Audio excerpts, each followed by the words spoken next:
Hey, hello people of Earth, it's your pal the Orbital Outcast, Rad Gnarly, coming your way with another low-key broadcast. Today's Thursday, and you know what that means, 3 more hours of exciting GWA action in Fire Pro Wrestling World. But first I'd like to say hello to everybody in chat or checking us out on VOD. No matter where or when you happen to be in this great big old world of ours, happy to have you with us, and hope the day finds you well.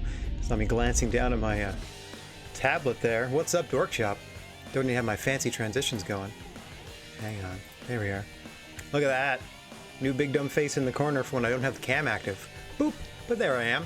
So, as per usual, we have booked the first show. Dork Drop, I don't know if you can hang out for the whole card. I should have taken that into consideration and booked some of our guests early. First up, we have, hang on. Oh man, it's doing that dumb thing where it doesn't want to recognize my controller anymore. Hang on. I updated my controller settings in Steam, and it's causing all sorts of nonsense. Pardon me for 1 second. I forgot it was going to do this to me. Oh, I can fancy transition my big dumb face all over cam now.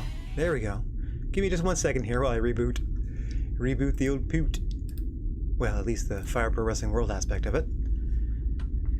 Alright, please play nice with my controller now. Never had this issue before. I told Steam exactly what controller I had. Before I let Steam know any specifics about it, didn't have an issue. Just worked plug and play as you would want.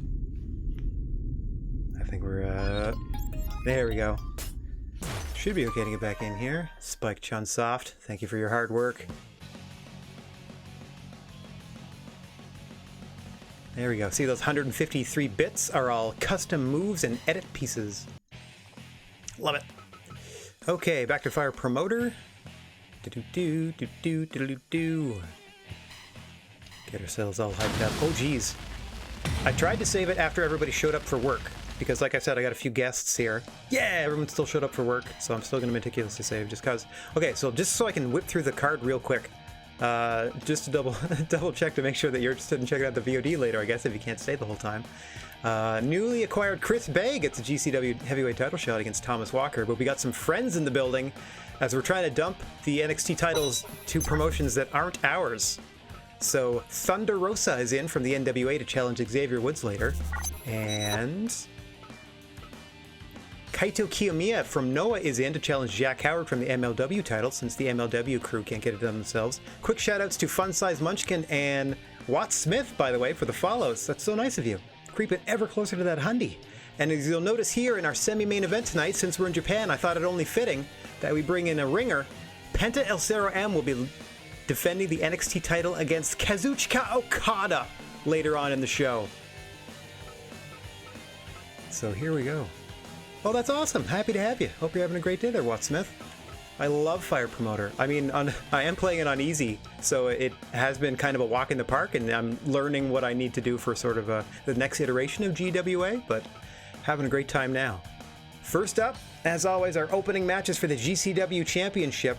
Thomas Walker, the new champion, defending against newly signed Chris Bay, who I believe is making their debut for our company in singles competition. And as there are a bevy of titles to go around, let me get out of the way, they are getting a title shot right out the jump.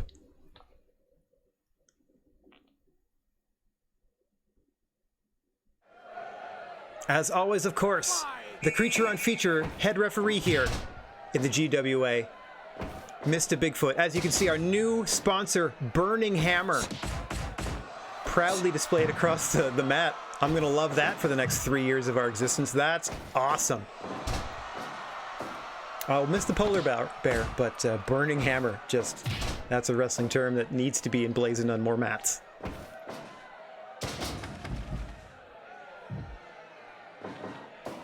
Champion here. Unusual sportsmanship from Thomas Walker there against Chris Bay. Walker, of course, will be looking for the first chance they get. Somehow, someway, they always manage to sneak a fork into these matches. Oh my gosh! Brainbuster under the top rope! Shades of El Generico! Chris Bay in a bit of trouble here in the early going of this contest. Trying to work their way back to an even bit of footing. Oh, and a big black hole slam there. Walker looking to make short work of the challenger, but nope, Chris Bay up again. Oh, here it is. Ref. I know he has still 5, but good gracious. Now, unfortunately, as is often the case in Thomas Walker matches, their opponent must deal with blood in the eyes, literally the life draining out of their body as this match progresses, in addition to the normal punishment. Right? You have to a 5 count to just fork away on your opponent until they until the ref steps in.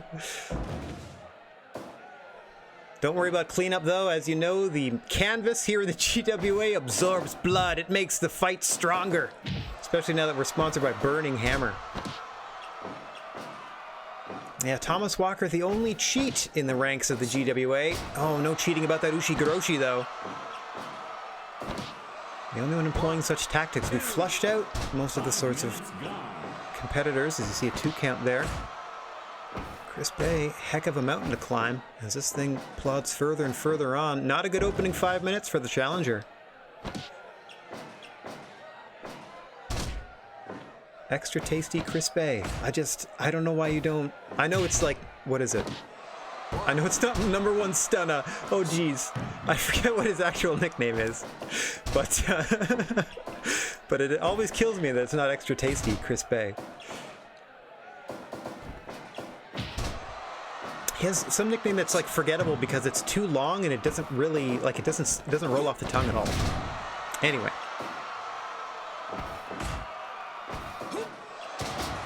Oh gosh. Thomas Walker just painting the canvas with Chris Bay's blood here. Momentarily, of course, as you see it slowly being absorbed.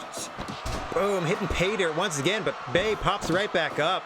Just in time to get another Ushigoroshi, dead center of the ring. Deep hook of the leg. Oh, that was almost it. I was going to say, Chris Bay never even got out of the blocks. As we are rolling towards 10 minutes now, and he's barely put any offense in, trying to change things there, starting with that drop kick. Off the ropes they go, big elbow to the face. Picks the champion back up and plants him again with the DDT. Walker rolls through though, and plants Chris Bay with another black hole slam. Up top he goes. Nice, 450, but too close to the ropes. Mr. Sasquatch there, breaking the cover. You can see Thomas Walker there, just taking his time. Been solidly in charge of this one from pretty much the opening bell. Oh, nice enziguri there from Bay. Unfortunately, can't capitalize. As you see, one stiff kick to the midsection puts him right back down. Beautiful bridge on this German. Chris Bay out at 2 again. Showing a lot of heart. Been bleeding for a solid 7-8 minutes now. In other federations, they'd stop the match, but here, 1, 2, 3. That second 450 in a proper spot this time does the trick. Chris Bay never got out of the opening blocks there. Thomas Walker, a dominating defense. The GCW title in our opening contest. Just a bit outside of the 80% audience approval that guarantees like a good show. So just a bit outside. Oh, Firebird Splash. I keep getting that wrong. I keep thinking it's a 450. They must take off from a moonsault position that I'm not quite picking up on before they spin into the 450 part of it. My bad. All right, coming up next, 6-person tag team action as a team representing... Let me flip to my roster page. You should have heard that. Should have heard the clipboard going there. Camp Firefly taking on a team representing the industry. As I booked this a week ago, I can't remember who's on it besides Solo Darling, obviously, for Camp Firefly, and Tyler Bate for the industry coming up. Let's get down to the ring and see who is on either side. Oh, what's going on, Leleyenda? I forgot to say howdy to you. Hope you're having a nice one. As always, senior official here, Senior Sasquatch, firmly in command. As you see, David Houston and Matt Robinson on the industry side, more on that later. Quick cover there for a no count. And the Fiend, Bray Wyatt, leader of Camp Firefly, along with somewhat disappointing member to this point, Karrion Kross, rounding out the trio combination on Solo Darling's Camp Firefly side. As Tyler Bate now trying to maneuver her over to the industry corner, and we'll get a better look at David Houston in the red and Matt Robinson in the teal. The oldest tenured roster members of the GWA in this contest. In fact, the industry was formed. Oops, excuse me, let me get out of the way. Industry was formed based on the fact that they were the original roster members and therefore the foundation of what they deem the best promotion in the industry, and we can't argue that, of course, those that stroll down the gnarly wrestling aisle. As we see our first taste of Matt Robinson in there against Fiend Bray Wyatt. Recently GWA heavyweight champion, looking to fight their way back into title contention. Matt Robinson started his career as a 5-star jobber to the stars, but has had a lot of success, both in singles and tag team action since then. Really come a long way and consistently, I don't know why I pronounced it that way, puts on fantastic performances. Bray Wyatt gonna have to put on a heck of a performance as he's outnumbered 2-1 now. There are no countouts or disqualifications on the floor here of the GWA. As you can see, Fiend fending off both members of the opposition while his Camp Firefly teammates, Solo Darling and Karrion Kross, look on. Oh, that assisted backdrop there was enough to get Solo Darling in on the action, and here comes Karrion Kross.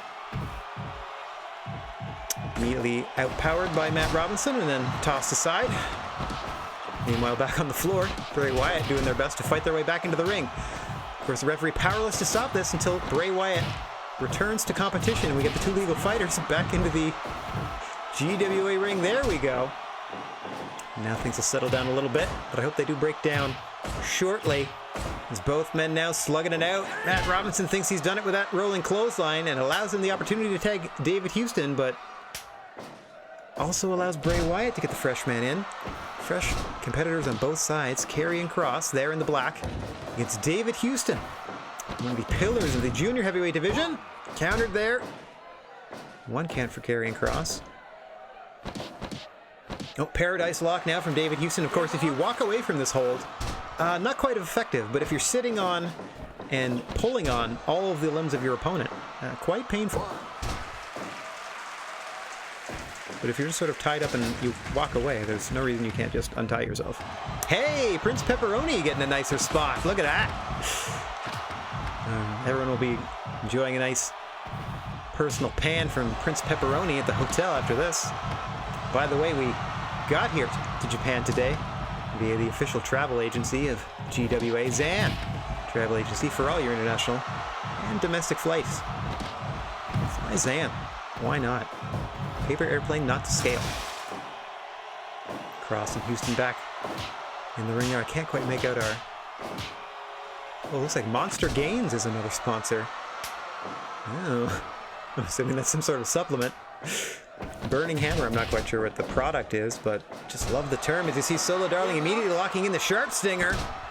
Matt Robinson in a bit of trouble, but those long, powerful legs of Robinson able to break free of the hold. Thought he might fight his way back to the corner, looking for a pin attempt there, just a 1 count. Not appreciating it nonetheless. Nice swinging neckbreaker there from the suplex setup from Solo Darling. Oh, Robinson countering with that vicious hook kick. He'll be looking for that pedigree. We already saw the Sharp Stinger out of Solo Darling, her finishing maneuver. In the meantime, we're going to rough things up here. Oh, missed the spear. Robinson known for his strikes and that sit-out dominator amongst other signature maneuvers. Has a heck of a roll through into an armbar as well. As you see Karrion Kross once again. Be literally looking to put his opponent to sleep. I don't know how that is an exciting pro wrestling tactic in 2020, but does have a decent murder backdrop. I'll give him that. As we see Tyler Bate back in. Arguably the two technicians on either side in the ring now. Though Karrion Kross claims to have a lot of extensive martial arts training. Doesn't really translate into his in-ring performance that I've noticed. Here is that beautiful side backdrop there, but as you can see, Tyler Bate rolling right through it and hitting an exploder into the ropes. Welcome to the GWA. Mind you, you've been here a little bit, Karrion Kross. As I said, not making the impression that Bray Wyatt was hoping. Hey, SSD Ninja, nice to see you. It's indeed wrestling day. Oh, now we see the leader of Camp Firefly in action now. Soon to be against David Houston. Against Tyler Bate and Karrion Kross are sorted out.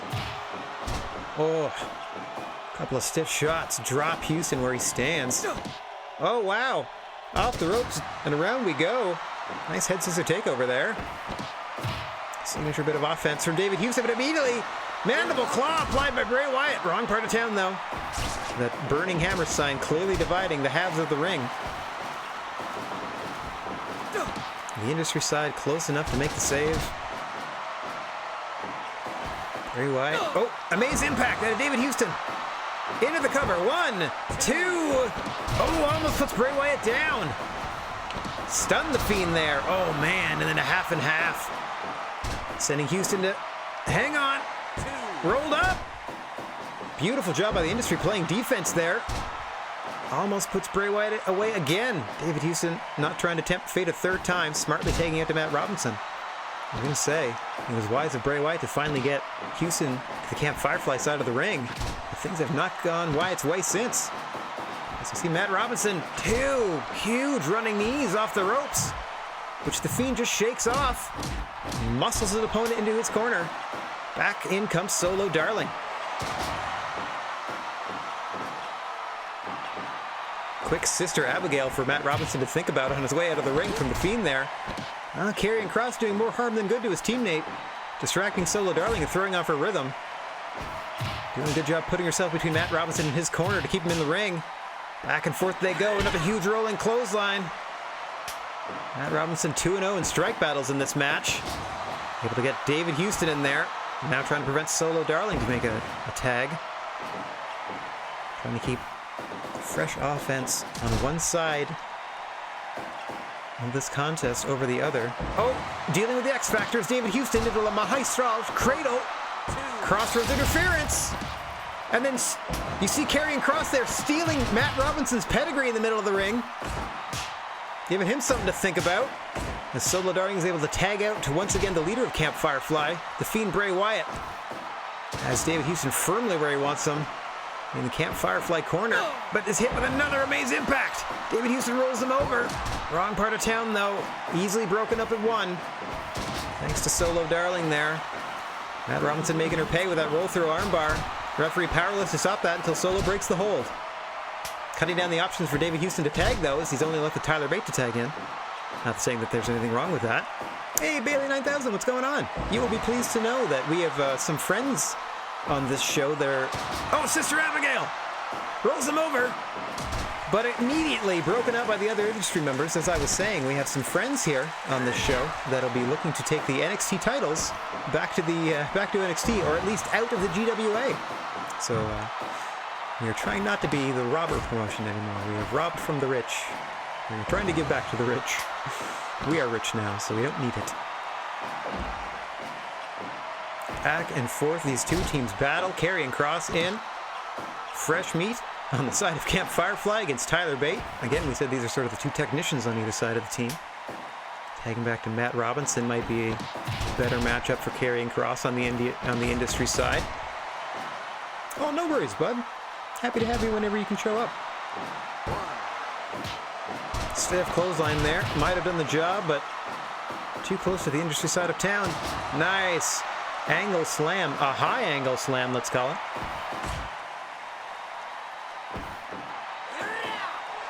And then a big sit-out dominator from Matt Robinson. Scooped up, though, by Karrion Kross. Tyler Bate can't quite figure out how to stop the pin, but Matt Robinson able to power out regardless of 2.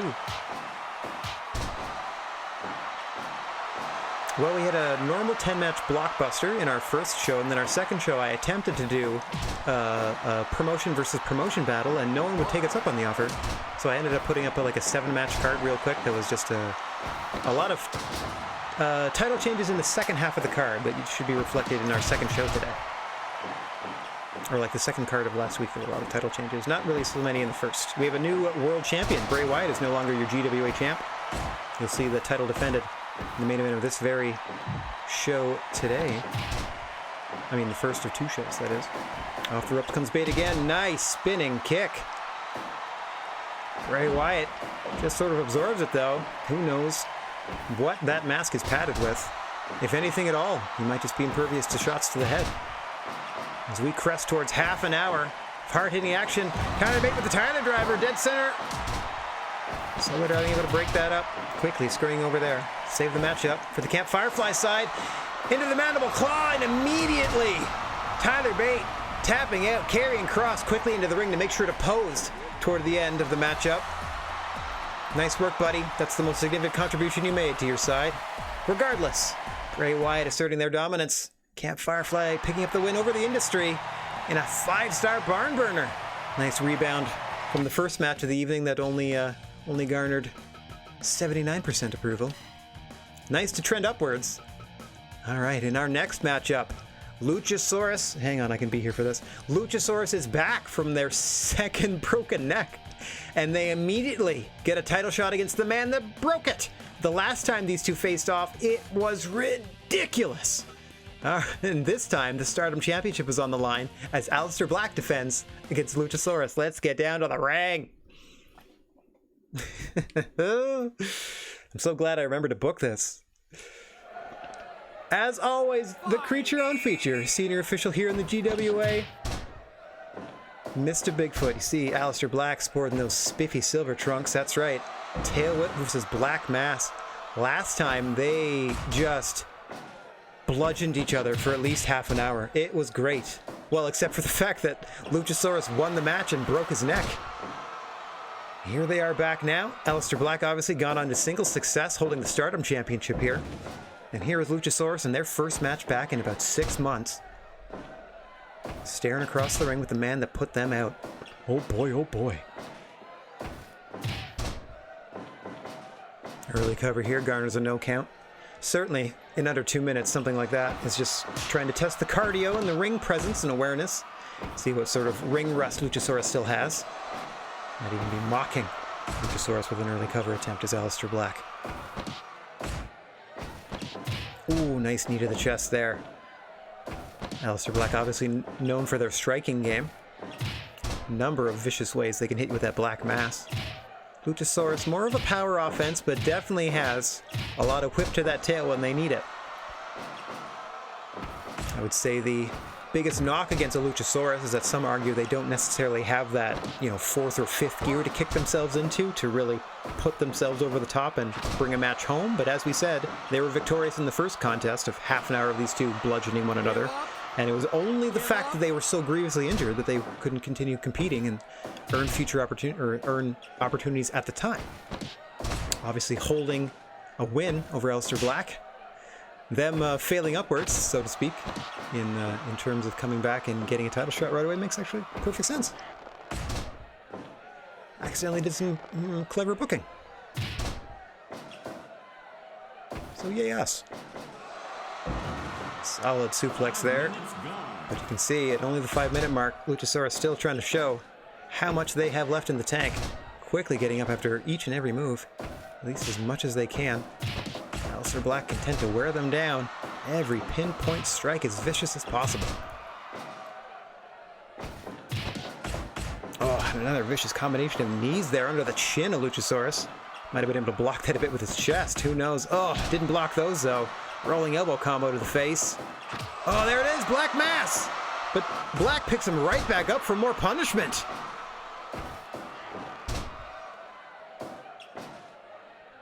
So far, things not really going the dinosaur's way. Another Black Mass to the back of the head this time.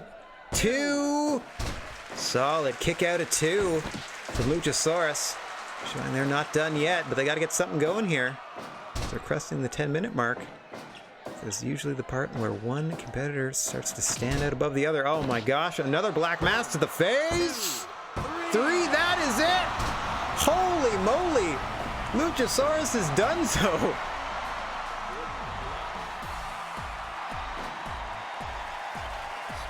Wow!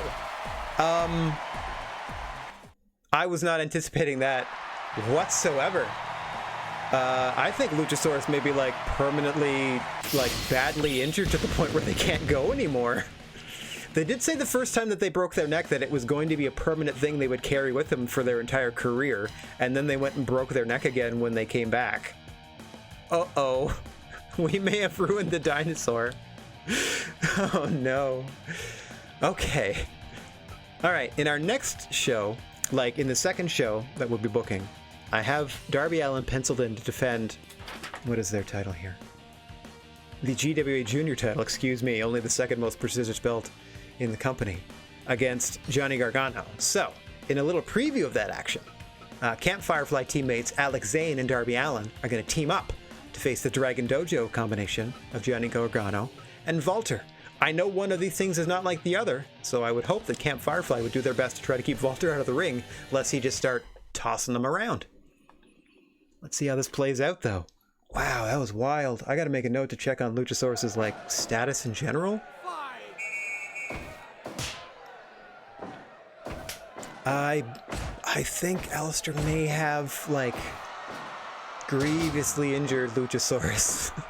The first time. The second time, not so much, because it didn't take that long, but something ain't right. Something ain't right. I mean, I'll give them a rehab match next month, maybe, just like a simple singles. But we don't really have any, like, schmucks that, you know what I mean? Like, I tried not to hire jobbers. Mind you, things are going to shake out that way, based on win-loss record. Oh dear, oh dear.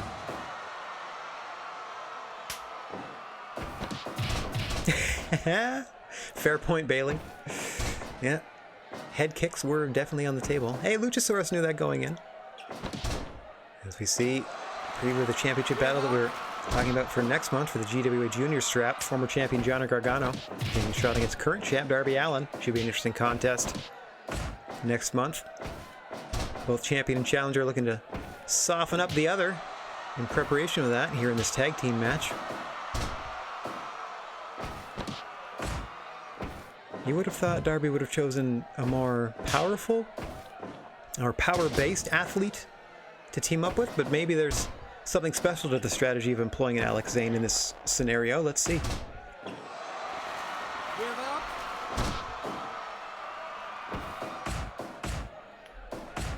I don't doubt that Walter versus Darby has happened. That sounds like something they might have done in like a PWG or if Darby ever got a UK tour or a European tour. I'm pretty sure that sounds like something, or Evolve even, it might have happened in.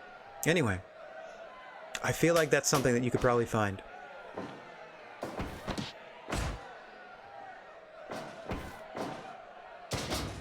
As we see now, Alex Zane tagged in against Johnny Gargano there. Beautiful shooting, starting to a pin, but a no count to senior official Mr. Bigfoot. Off the ropes comes Zane here. Oh, drop kick square to the face. Just kind of angered Gargano there. Nice leg drop in the back of the head, as you can see so far. Alex Zane targeting the head and neck area. Oh, no DQ match? Absolutely. Like a street fight? Walter. Let me just save that video. Nicely done. I'm good that you found one. Oh, huge DDT there. Allowing Alex Zane time to tag back in Darby Allin. Looks like they're going with a Darby-Walter matchup, kind of mismatching champion and challenger. Interesting strategy here in this tag team contest. I mean, to my mind, this works in the favor of challenger Johnny Gargano, because he's not going to be able to do this sort of stuff to Darby Allin in their matchup, but Walter certainly is. But it might be just like me and so many others to consistently underestimate the talents and resilience of one Darby Allin, our current and reigning GWA Junior Heavyweight Champion. Second most powerful locker room member in all of the Gnarly Wrestling Isle.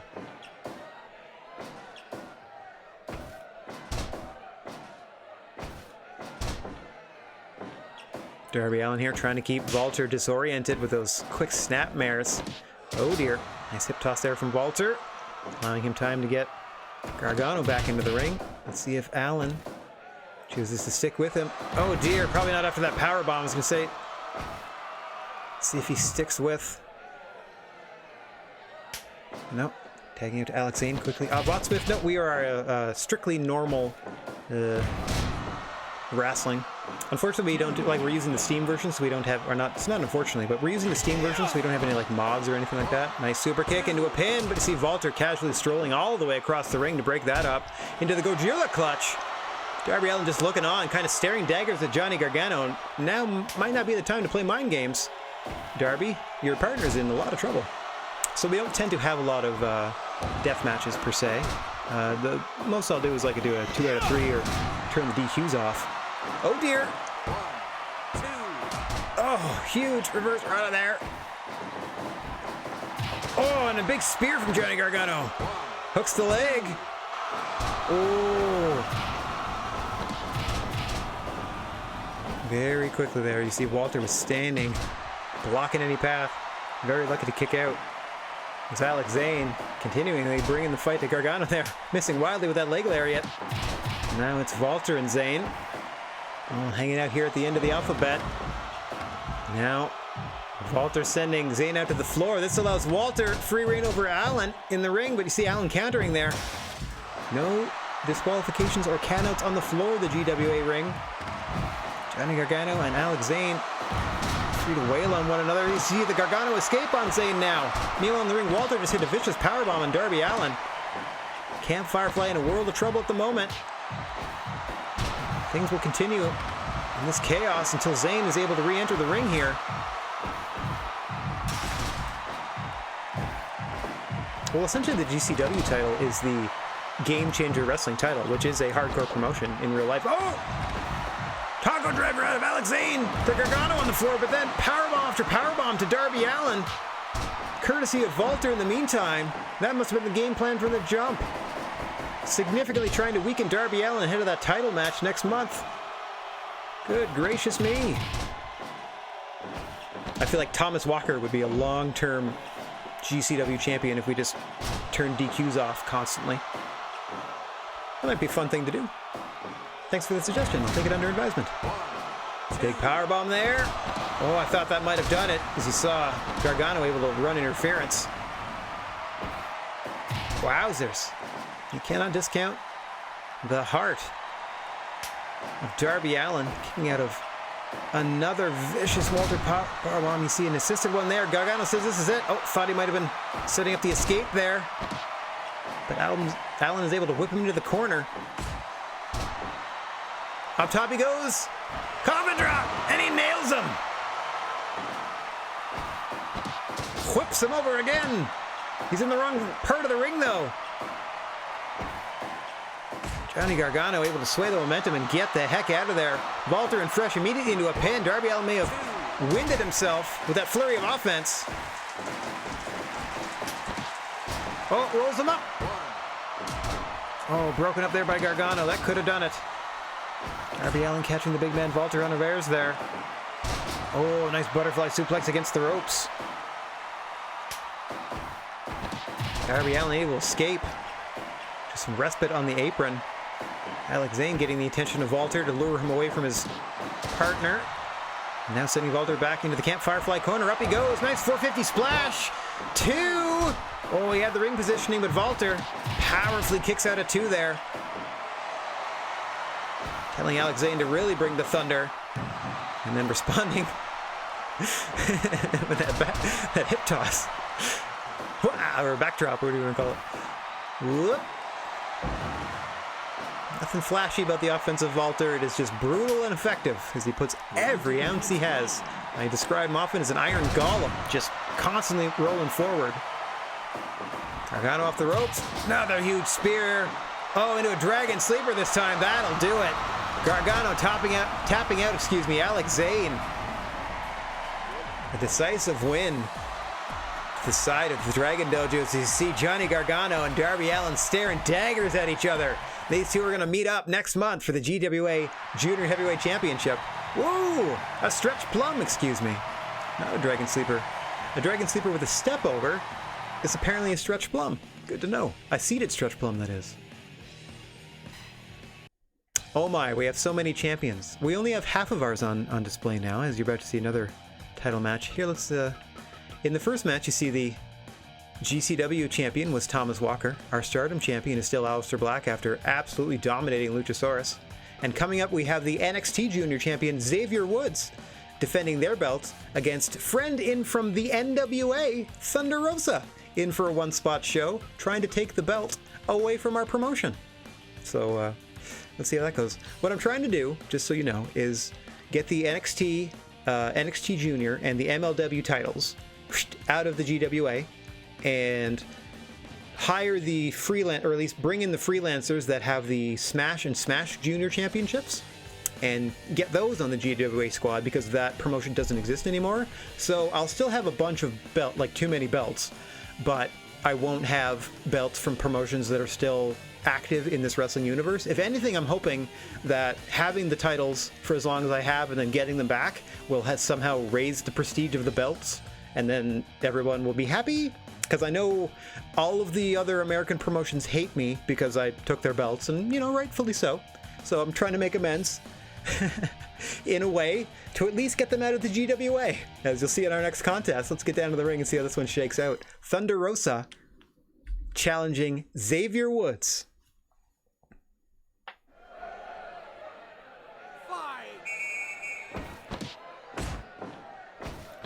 As always, senior official Mr. Bigfoot. The ref on record, the creature on feature.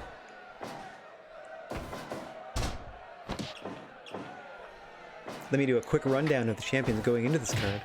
The GCW champion, Thomas Walker. The Stardom Junior champion is now Rey Mysterio. I believe that's a title change. Stardom champion, as we saw earlier, was Aleister Black.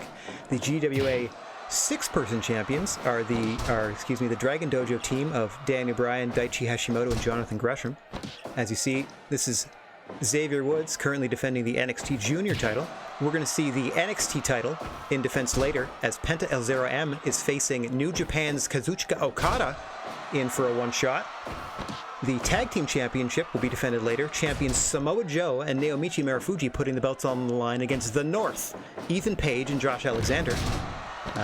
Darby Allin in our last match you saw is the GWA Junior champion and will be defending that belt against Gargano next month. And defeating Bray Wyatt in our last show, Will Ospreay is your current GWA Heavyweight Champion of the World, and they will be defending their title in our main event of the first card later on in the hour, I would think. And now let's get back to the action at hand. As you see Thunder Rosa dressed for battle. Oh, big Tenryu-style back elbow from Xavier Woods. Thunder Rosa with a lot to prove. I believe their first exposure here to the GWA. We've had some NWA friends in before, but I believe this is Thunder Rosa's first. Oh, Trek here, and not a warm welcome from Xavier Woods with that huge brainbuster. And then a spinning drop toe. Like a nice little drop toe. Throat thrust. Sending Thunder Rosa down. Have a running theme on this card of champions coming out strong. GWA style is King's Road. So I've employed a lot of King's Road and strong style with a little bit of showman and lucha, depending on like... Yeah! AJ has been the bridesmaid and never the bride in a lot of title matches so far. Perennial contender.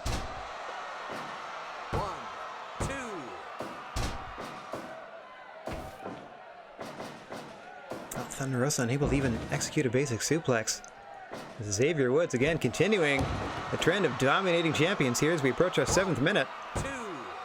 I swear there are no difficulty settings, so I can't like turn down one half of this wrestling equation over the other. Oh! Soul food out of Xavier Woods into the cover. 1, 2. Almost putting Thunder Rosa down. Desperation time for Thunder Rosa here. Nice snap suplex. Got to start building some offensive momentum here, or her night is going to be over sooner rather than later. Still unable to get that main suplex off as Xavier Woods sends her to the outside. No countouts or DQs out here.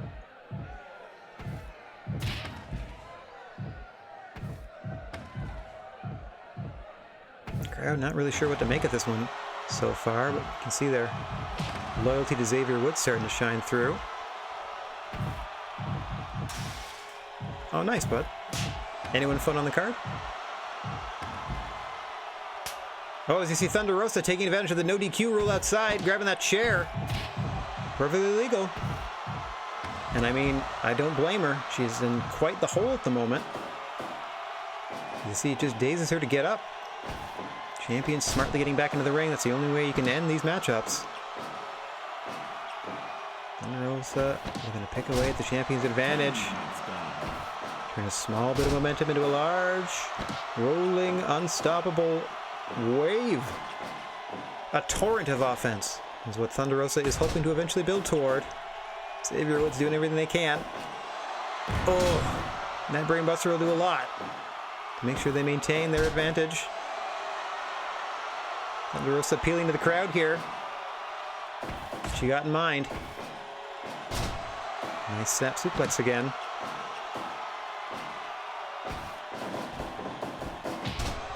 Oh, if you post the... Did they have a card posted anywhere? I'd be curious to check it out and see if there's anybody I recognize. Probably not, but... I think Xavier Woods accidentally pulled her closer to the ropes there as Thunder Rosa's able to get her bottom foot under the bottom rope there, and Mr. Bigfoot forced to break up that pin attempt. Thunder Rosa gets a bit of momentum, winning that strike battle with a nice drop kick to the chest of Woods. Relying very heavily on that snap suplex, as she's, to this point, unable to get a proper suplex off on Xavier Woods. Nicely done. Heads her takeover. Maneuvering Xavier Woods into the western corner. Oh, what is this? Widow's Peak! Widow's Peak from Thunder Rosa! Oh, huge clothesline to the back of the head. Oh, what was that? That was a forearm strike to the chest there. Are you asking me or someone else in chat? 1, 2. Nice strong 2 count there. Thunder Rosa again. Seems to be gaining momentum with every kick out. Oh, another stiff drop kick to the chest of Xavier Woods. Things starting to go Thunder Rosa's way. Here we go. Another Widow's Peak, dead center of the ring. Oh, gosh, that's going to be murder on the neck and the knees. Unable to make a cover, though. Another thrust. 1, 2, 3. Oh, just like that. Just like that. Stuns her with the throat thrust. Oh. Disappointment on the face of Thunder Rosa. You see her coughing and sputtering on the mat there, but a successful defense of the NXT Junior Championship for our very own Xavier Woods. What a spirited contest that was. I can't wait to bring in some more friends to try to take the belt off of you, Xavier. Cool. I'm going to try to run them into the ground, much like I've been trying to do with Jack Howard and the MLW title, which has led to them having a 13 consecutive defenses. Like, they've been champion for like a year and a half now, and I can't get the belt off them for the life of me. All right, a little bit of filler coming up. Little bit of filler. 8-person tag team matchup. As you see this one side, the Rouge team is going to be very representative of Los Ricos. I believe the team is Rey Mysterio, Shane Taylor, Zeus, and Rouge on one side. And on the other, Kota Ibushi is leading a team of misfits, and unfortunately I'm going to have to wait until we get down to the ring to tell you who the other 3 people are, because I booked this last week and I can't really remember. All right, let's get down there. This is single fall, not an elimination. It's just an 8-person tag. So let's get down to the ring and see how wild and woolly this one gets, especially if they get knocked out of the ring and stuff. So we got 4/5 of Los Ricos. Conspicuous by their absence is AJ Styles taking on a mix and match team. I see Brock Lesnar, I see Hikaru Shida, Mustafa Ali, and in the ring currently, Kota Ibushi. Quite the squad here on both sides of the equation. It's almost as though I was trying to sell out the Japanese auditorium. As you see Kota Ibushi starting things off against the hot prospect of Los Ricos, as they got a lot of their future invested in Rouge, and who can blame them? You see Shane Taylor, Zeus, and Rey Mysterio on the side of Los Ricos, the Rich. I hope that's translating properly. I Google searched it and everything.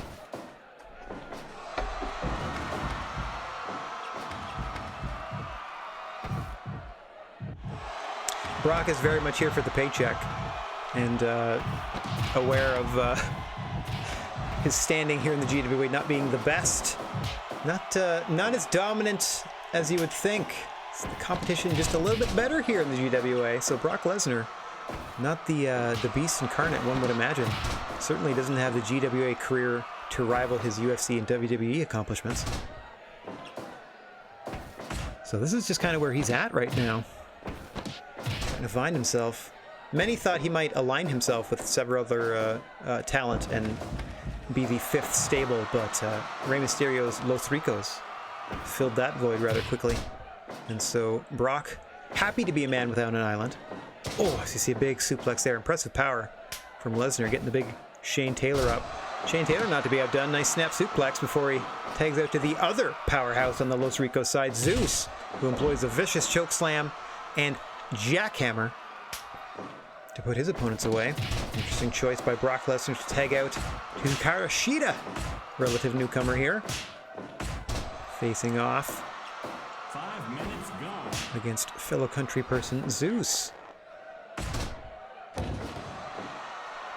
Dork Drop, I gotta tell you, I took television broadcasting in college like 20 years ago, and had I been smart enough, or had the industry been in a place where I could have had the opportunity to do video production for a wrestling promotion, I probably would have been doing that with my entire life. So man, I am 1,000,000% behind you and your dreams. You go do that, buddy.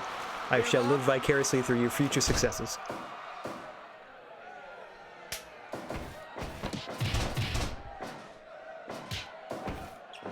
You see our first look at perhaps the greatest counter wrestler in the history of the industry, Rey Mysterio, leader of Los Ricos, knows a thing or two about making a buck in the pro wrestling industry, and so has assembled a team of like-minded individuals around him to help him make everyone even richer. No, not everyone Steven Richards, everyone even richer.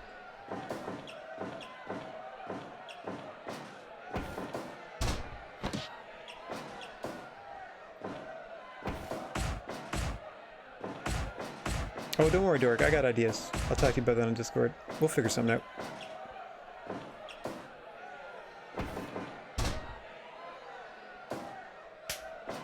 Step 1, we're going to get you on a taste of brandy. To do some Texas BBQ or something. Boom! Rouge for the big boot to the face of Mustafa Ali. Long reigning and proud Stardom Junior champion here in the GWA. Almost synonymous with that title to this point. Lost the title just last month to a man on the apron across from him, Rey Mysterio. So it turns out I accidentally did some more clever booking when I put together the two sides of this one. Shane Taylor and Brock Lesnar. Brock Lesnar, famously, their first significant loss in the GWA was to Shane Taylor. Zeus, I believe, was the one to dethrone Kota Ibushi of the New Japan Pro Wrestling Championship when they first arrived in the GWA. And Roosh and Shida are new. So yes, I matched up everybody quite well, if I have to give myself a bit of praise, at least retroactively. As you see things starting to break down, I couldn't quite tell you who's legal, but I know Roosh and Zeus are trying to get the best of Ali outside of the ring, while meanwhile on the inside, Hikaru Shida and Kota Ibushi are fighting off Rey Mysterio and Shane Taylor, and Brock Lesnar, much to his credit, as being sort of a fish out of water on this team, just chilling on the apron, just waiting. He didn't get paid for this ish. He's here to F5 a fool. He'll just wait for a tag. This is awesome booking. That's exactly how I would expect Brock to react. No, wait. None of this. As you see Brock in legally calling for the tag there. If you want Brock to work, he's got to be in an official capacity, just waiting to hit the F5 on Roosh. Into the cover. 1, 2. No, Roosh out at 2. Oh, as you see a triple beatdown on Shane Taylor there. Big bad demolition spot. Oh, up again. A second F5 for Roosh. Brock Lesnar was just sitting on the apron collecting finishers, I guess. As you can see, he's got plenty left in the tank. Doesn't really care who's in the ring, as we see Rey Mysterio back in. Wisely the most veteran member of their team. Going to try to match up against Brock. Normally, you don't necessarily want to go power for power. You want to go for someone who might be able to surprise Brock, as Rey tried there with the roll-up. All able to break things up. Oh my goodness gracious me! Just as I say that, though, Brock Lesnar just belly-to-bellied Rey out over the ropes to the rampway and then spilling out to the floor. Oh yeah, Brock starts every match like it's Here Comes the Pain, and you start it with 5 finishes and your opponent had 0. Yip. Things are breaking down mightily. Meanwhile, Shane Taylor unable to get into the fray. There we go. Center of the ring there with Kota Ibushi on the floor. We got a 6-way melee going. Action too fast and furious to call, but I will do my best. Seen a lot of counters as you see Shida just sort of brushed aside for the moment. Double suplex there on Mustafa Ali. Ray just suplexed into the corner as now Ibushi and Shida trying to take the opportunity to double team Taylor. But Ray coming in to even the odds. Mustafa Ali back in the ring. Trying to get some semblance of order here. Rouge thrown into the guardrail by Brock on the floor. Goodness gracious. I think Brock and Ray are the legal too. Yep, here we are back. Oh, tried for the F5 but gets rolled up. Wrong corner though. As you see Ray furiously fighting his way back to Los Ricos area. Tagging in Zeus. Back in comes Shida as well. Wowzers. What a flurry of action there. Nice suplex. Brock dropping Zeus to the canvas to help Shida out, but it doesn't prevent that choke slam. 2! Mustafa Ali with the save and pays for it with the demolition beatdown. Hikaru Shida with a jackhammer to Zeus! 1! Oh, Rouge breaks it up. That would have been amazing. And another demolition smash.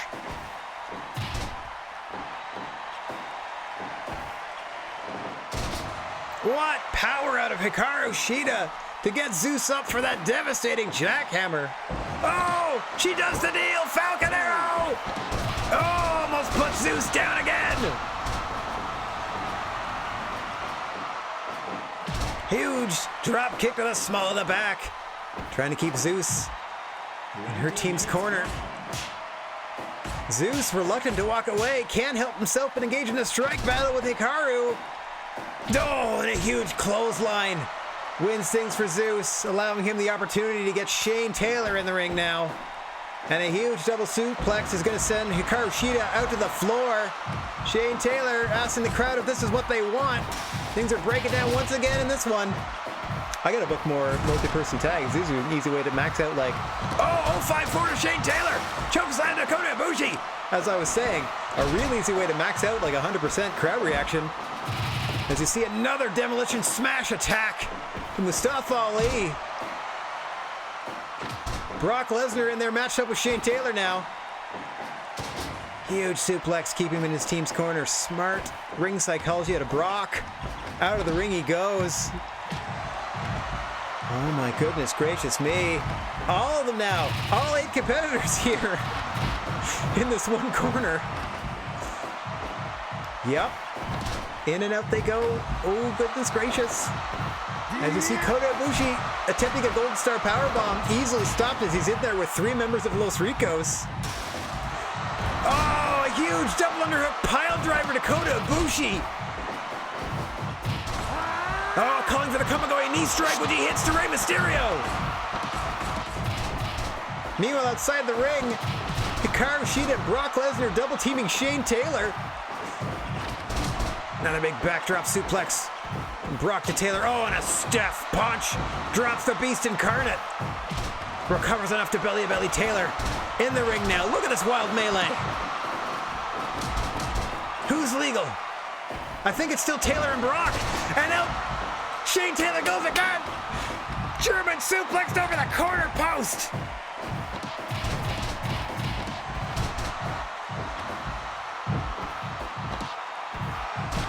Rey Mysterio attempting a roll-up. I don't think he knows who the legal competitors are. He's just hoping for the best. Senior Sasquatch knows. Mr. Bigfoot again powerless to do anything until the 2 legal fighters are back into the ring and facing each other. I couldn't tell you who that is at the time. I think it's Shane Taylor and Brock, but I'm not quite sure. Oh, and a huge Batista bomb from Mustafa Ali to Shane Taylor on the outside. Los Ricos outnumbered outside the ring, but outnumbering their opponents inside the ring. Meanwhile, another Kamigoye knee strike to Rey Mysterio. Good Lord. Ibushi trying to pop Rey's head off of his shoulders with that. And again, Shane Taylor suplexed over the ropes to the outside. F5 to Rouge. Brock is insane right now. Out goes Zeus over the ropes.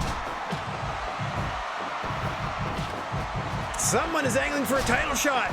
Big tombstone to Brock. Another one.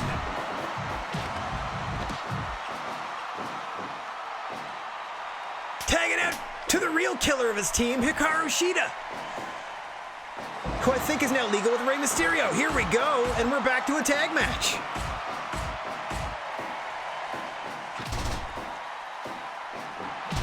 with that drop kick, winning the strike battle, planting Shida in the center of the ring. Whips her into Los Ricos' corner. Oh, sends her opposite. Sends her opposite now. What does she have in mind? Shida smartly just throwing Ray out of the ring. Seems to be the attack. Oh no! Demolition smash on Shida. And again.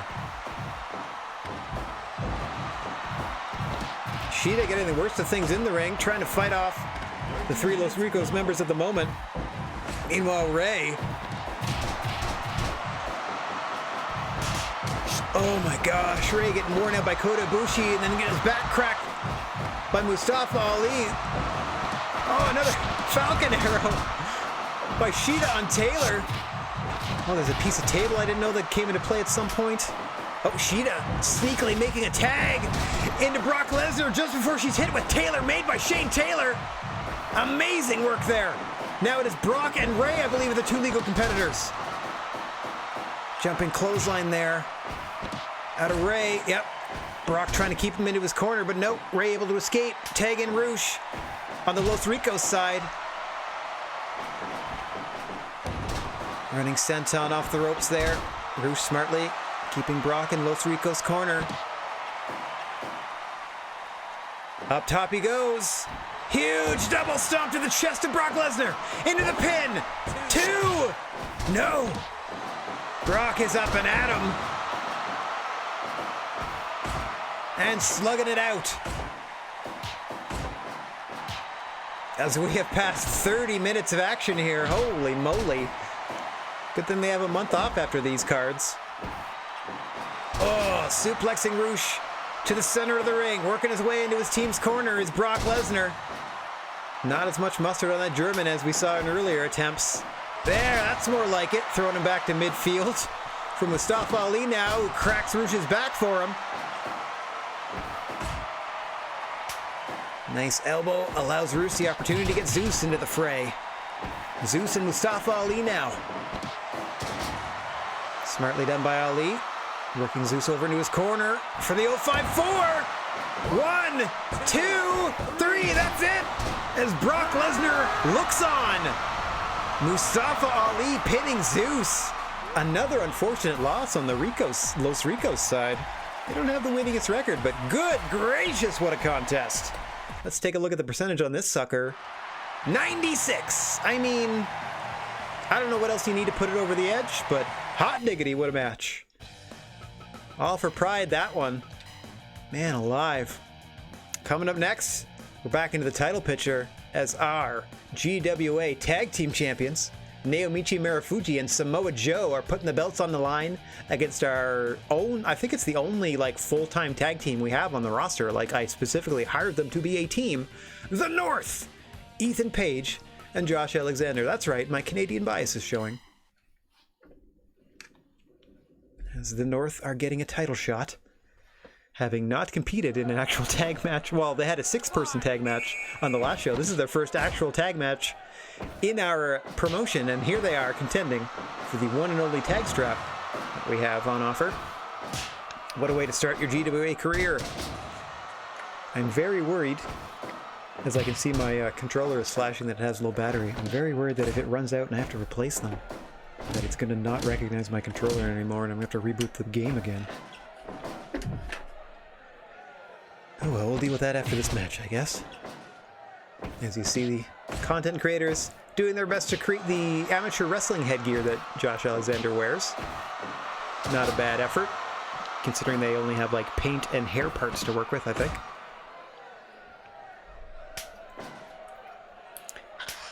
Ethan Page taking out to arguably the stronger of the two members of his team, Josh Alexander. Likewise, Marufuji had tagged out to Samoa Joe, who is obviously the stronger of the championship team.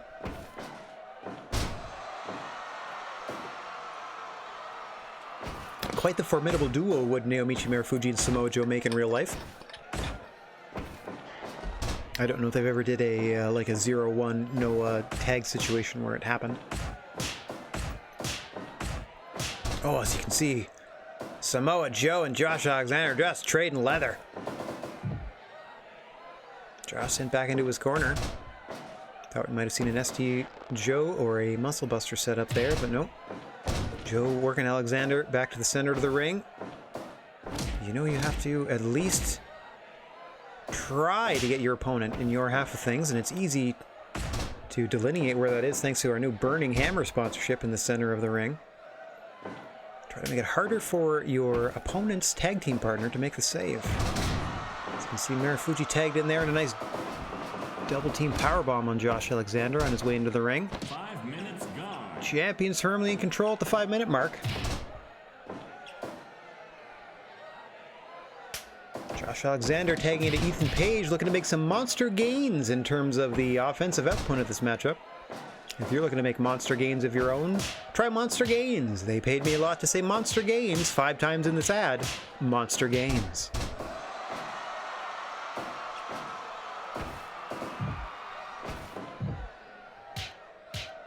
Page now in the champion corner, just putting the fists to Naomichi Marufuji in Samoa Joe's face and talking him through it. Joe requesting the tag in to give Ethan Page a little taste of that medicine. Page so far equal to the task of it.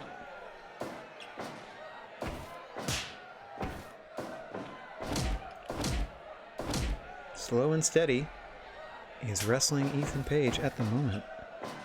A nice double team powerbomb there out of the north. On the challenger side of things. Whoosh. Oh! Quickly into that clutch. I forget which his is called.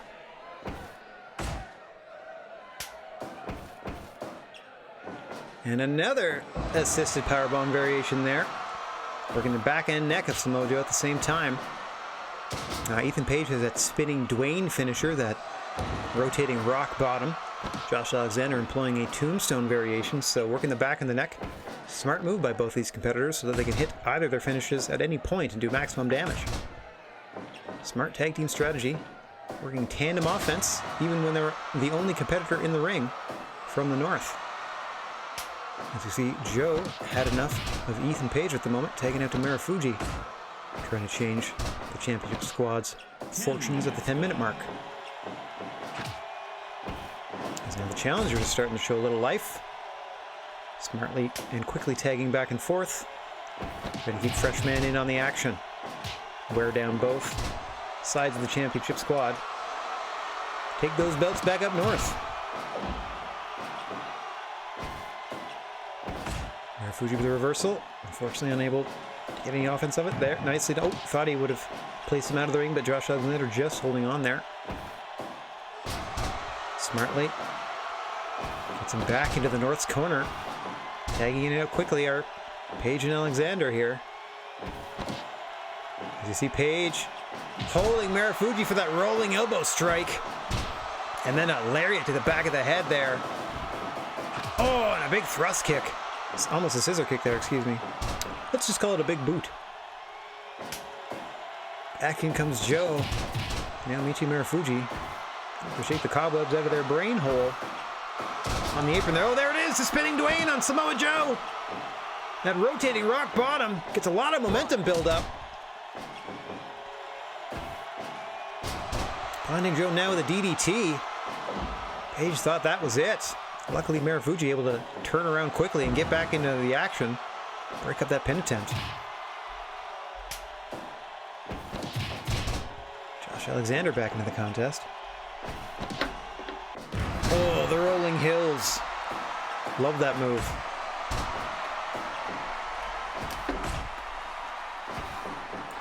Oof. Joe, though, with a meaty German, muscling Alexander into the championship corner. And then, unfortunately, mistimes that clothesline. Both squads are able to tag up. Josh Alexander eats a powerbomb on his way out of the ring.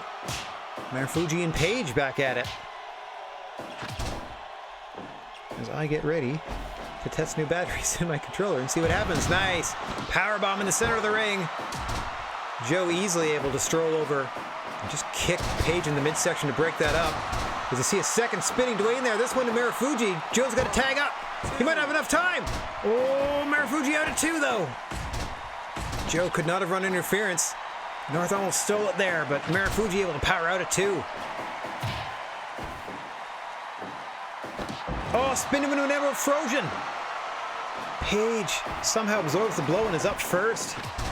North done an immaculate job working the head and neck of Marufuji at this point. I would say, honestly, they're probably the weaker of the two on the championship side of things. Where things seem pretty evenly distributed, like punishment-wise, across both members of the North as they are employing faster and more lucrative tags in and out than are the championship team. Oh, big spinning power slam into a pin. Marufuji unable to run interference. Alexander able to break that up a two-er. That could have been it. Marufuji just a step or two slow, still trying to shake those cobwebs out. Loose. Back to the back and neck there. With that assisted power bomb. Trying to hit it every time they tag in and out. Are the North. Oh, big enziguri there from Joe. Josh surprisingly up first though. Able to counter a suplex from Samoa Joe. As we're cresting 20 minutes here, this could be the first big spot, or big chance for the challengers, excuse me, to take the belts. But it looks like Joe is going to fight their way free. Oh, the huge left hand just dropping Alexander, then picks him up so we can watch him tag in Marufuji. Dropping Alexander with another assisted powerbomb. Moving the match so far for both squads. One with a neckbreaker variation, one without. German suplex here from Marufuji. Got him! Hitting Josh Alexander. You saw Joe able to run interference long enough. Wowzers. Just after 20 minutes, and just like that, what a bridge on the German suplex. And they retain. Naomichi Marufuji pinning Josh Alexander.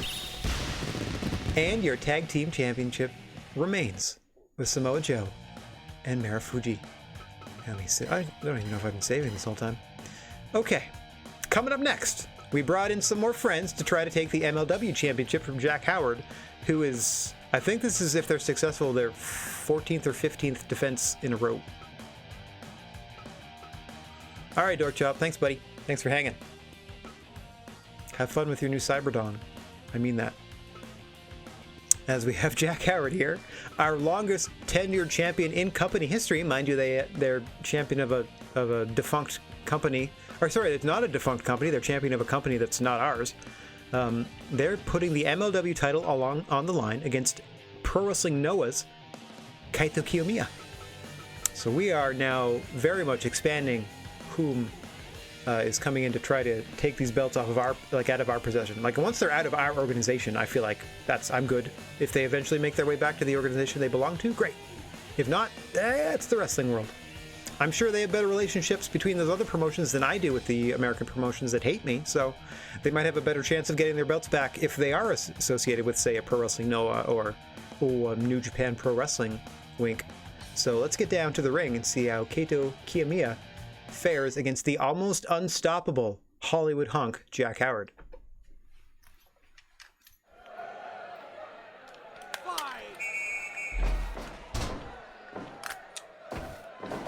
Kaito Kiyomiya in their old school Noah tribute gear, sort of their Misawa tribute gear as well.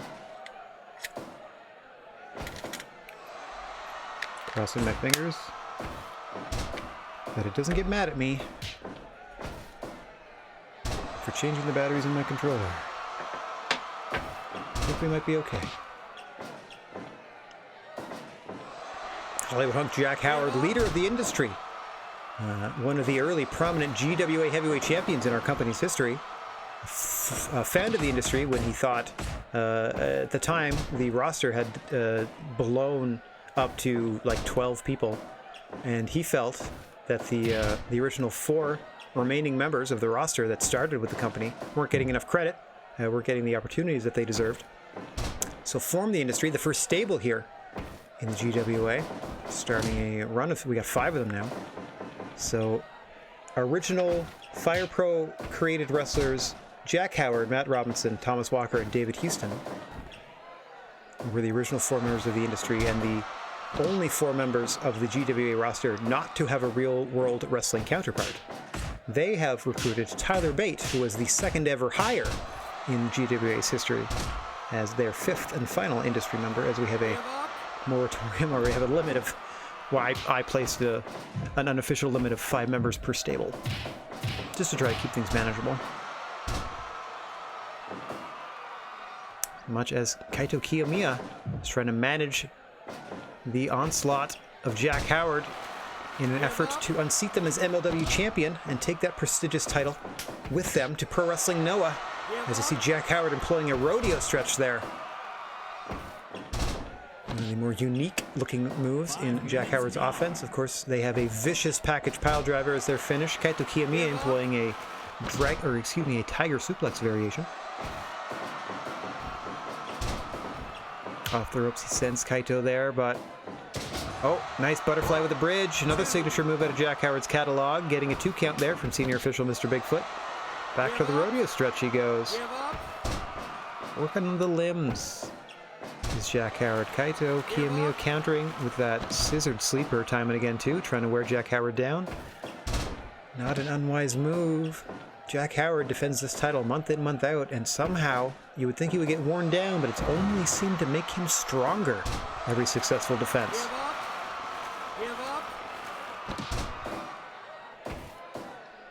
As you see, oh, thought he might be going to hit that butterfly again, but Kaito Kiyomiya counters. And able to send Howard off the ropes there. Nice spinning kick to the midsection sends Howard down. Off the ropes again. Arm whip this time. Kaito Kiyomiya starting to build a little string of offense. Howard looking to cut him off with that big fist drop to the business. Falls out with a rolling clothesline and back up top he goes. Another fist drop right to the ding-a-ling. Oh, and then a short arm clothesline. Howard's starting to rock and roll here. Could be moments away for the package pile driver.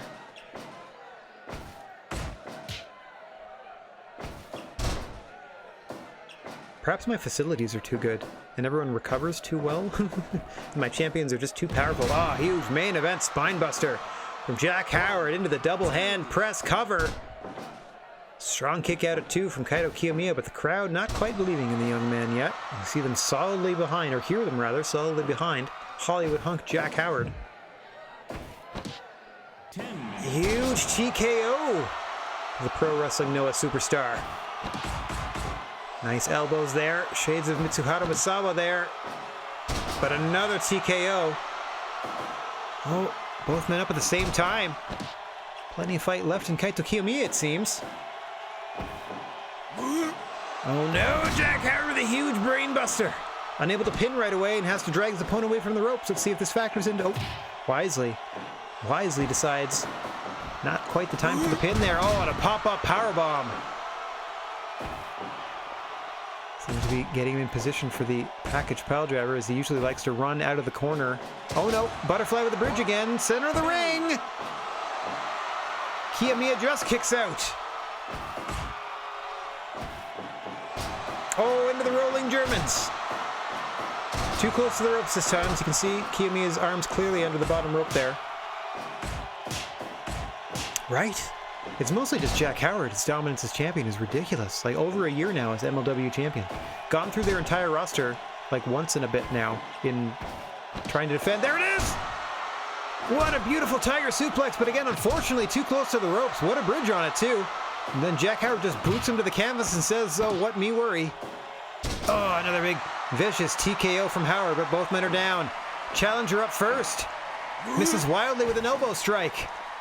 Howard able to muscle him into the eastern corner of the ring.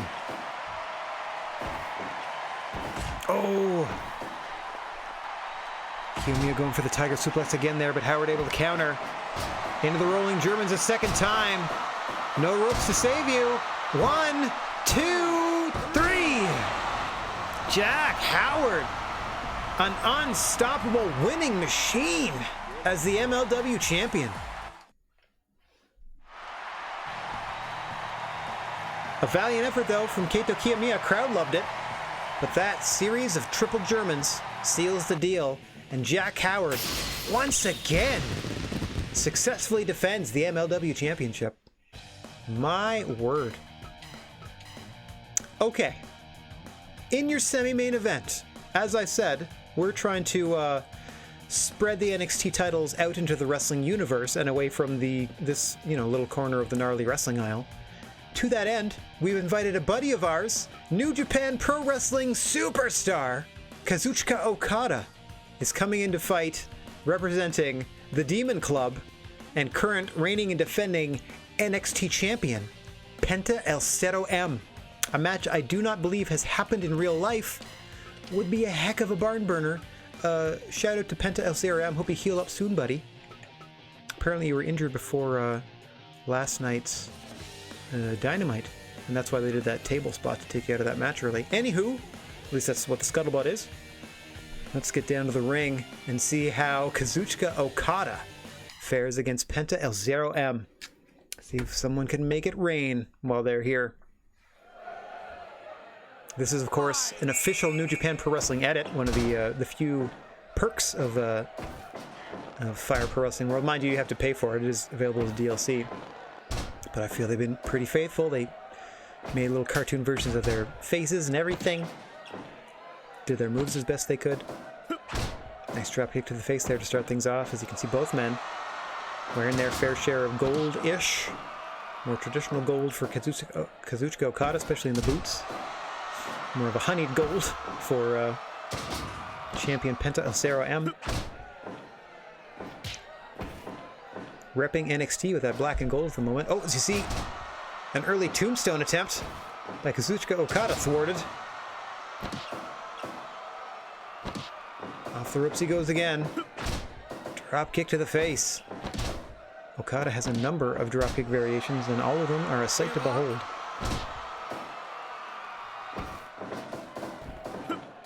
Oh, missing wildly with that one. Able to get that neck breaker off, though. Keep his momentum rolling.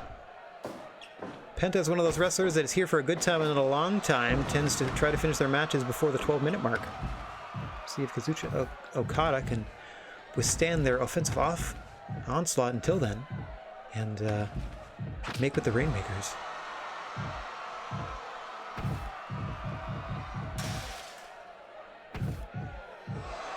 Oh, impressive gorilla press slam there from Penta, sending Kazuchika Okada's legs crashing into the guardrail. Now his face sent crashing into the guardrail. Oh yeah, this would be a barn burner for sure. I just don't know that Kazuchika Okada would necessarily agree to everything that Penta would want to do in the match. You know what I'm saying? What is this? What an interesting submission move we've got here. Penta seemed real happy about it in the setup. As we pass the 5-minute mark, Penta allowing Kazuchika back into the ring. Nice show of sportsmanship there from the champion. Kazuchika Okada, current New Japan title holder. I don't know what specific belt they have. They are looking to add the NXT title to their collection and take it back to New Japan Pro Wrestling. We're going to do everything in our power. Oh, as you see a backcracker there from Penta. Into the cover. 1, 2. First significant cover of the matchup. Goes to Penta. Just a 2 count, though. Oh, vicious powerbomb. Penta goes to the top rope with a nice double stomp to follow it up. Into another cover. 1, 2. Oh. Okada slowing things down with an STF. Yeah. Rotating. Oh, nice flipping drop kick there. As we said, a thing of beauty out of Kazuchika Okada. One of the prettiest drop kicks in the industry. Should Okada not prove successful, as I was trying to say, we're doing everything we can to... Oh, almost put away there. We're doing everything we can to bring in international talent to take these belts off of our hands. And by our hands, I mean the collective hands of the GWA. It's, of course, up to our proud and deserving champions to succeed or fail in their defense of their titles. We just provide the opportunities. Oh! Big hurricane driver, dead center of the ring. Okada again, barely kicking out. Gotta get something rolling. Nice start to the action there. First person I ever saw do that move was Colt Cabana. Now it's a regular part of Okada's offense. Grabbing him again with these individually grabbed Germans. That's an interesting... I don't know if those were quite rolling or if those were individual grapples each time. Drop kick after drop kick from Okada. Gotta be rattling the cranium of Penta, but no, he avoids that elbow drop. Suplexes Okada, getting him close to that burning hammer sign. Off the ropes he sends him, drop down. Hip toss. Oh, and Okada hits the tombstone this time. Signals for the Rainmaker. Off the ropes he comes. Oh, diving European uppercut. Oh, and a huge powerbomb out of Penta in response. Okay. Okada going to one corner to yell for a little bit. Oh, and he fights Penta off the top rope. Drops the elbow this time. Whipped into the middle of the ring again by Penta El Zero M, who's working overtime now as we pass 12 minutes. There it is. Package power driver from Penta. Okada's up first. A second power driver. Penta into the cover. 1, 2, 3. Penta El Zero M has pinned Kazuchika Okada. 2 package power drivers in a row. And the NXT title stays with the Demon Club.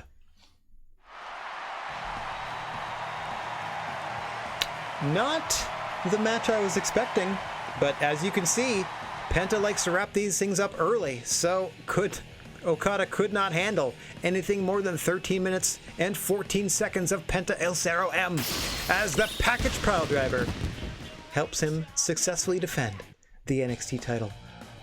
Wowzers! Well, we're well over 80% in terms of overall crowd enjoyment, and hopefully they enjoy what will be our main event, the first show of the day. Newly crowned GWA champion Will Ospreay, who defeated Bray Wyatt for the title, is taking on the man that Bray initially defeated for the belt, Roman Reigns, who never actually got their rematch against Bray themselves, is now stepping up to the plate to face Will Ospreay for the GWA title. Let's get to the ring and see how this one shakes out.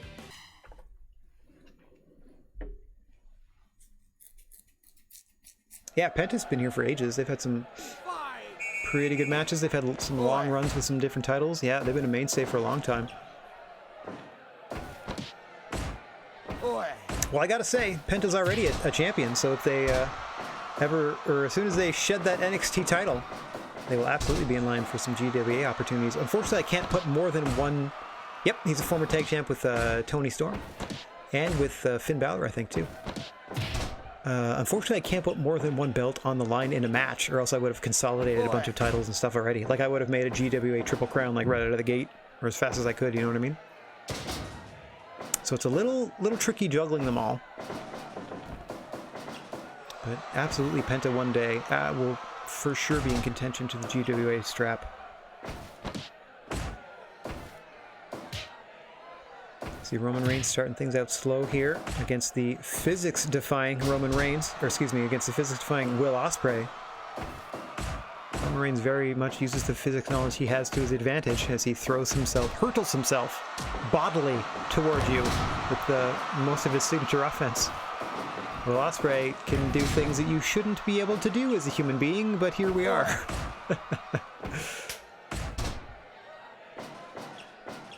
Started his career as, gosh, just the flippiest of the flippy boys, and has evolved to add a vicious strike and power move aspect to his arsenal that has, quite frankly, led them to the GWA title. That Stormbreaker I'm thinking of in particular. What a vicious maneuver that is. Up top he goes. Oh, not to say anything is shabby about their shooting star press, other than it was too close to the ropes that time. Of course, Roman Reigns will be looking for that Superman punch or that spear as he sends Ospreay off the ropes now. Nice tilt-a-whirl slam. Several ways he can hit that spear. He has a standing variation, one where he runs, and there you see it, dodge there by Ospreay.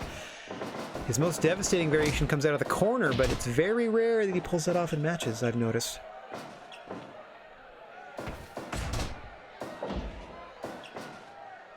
Plays a dangerous game, though, because in order to hit his signature offense, and I'm talking about the Superman punch and the spear, you have to send your opponent towards the ropes and back with a lot of momentum. And Will Ospreay is a master of using... Oh my gosh! Cheeky Nando's kick out of the corner from Ospreay! I was going to say, Will Ospreay is a master of using momentum to his advantage. Oh, I thought he was going to dive out after him.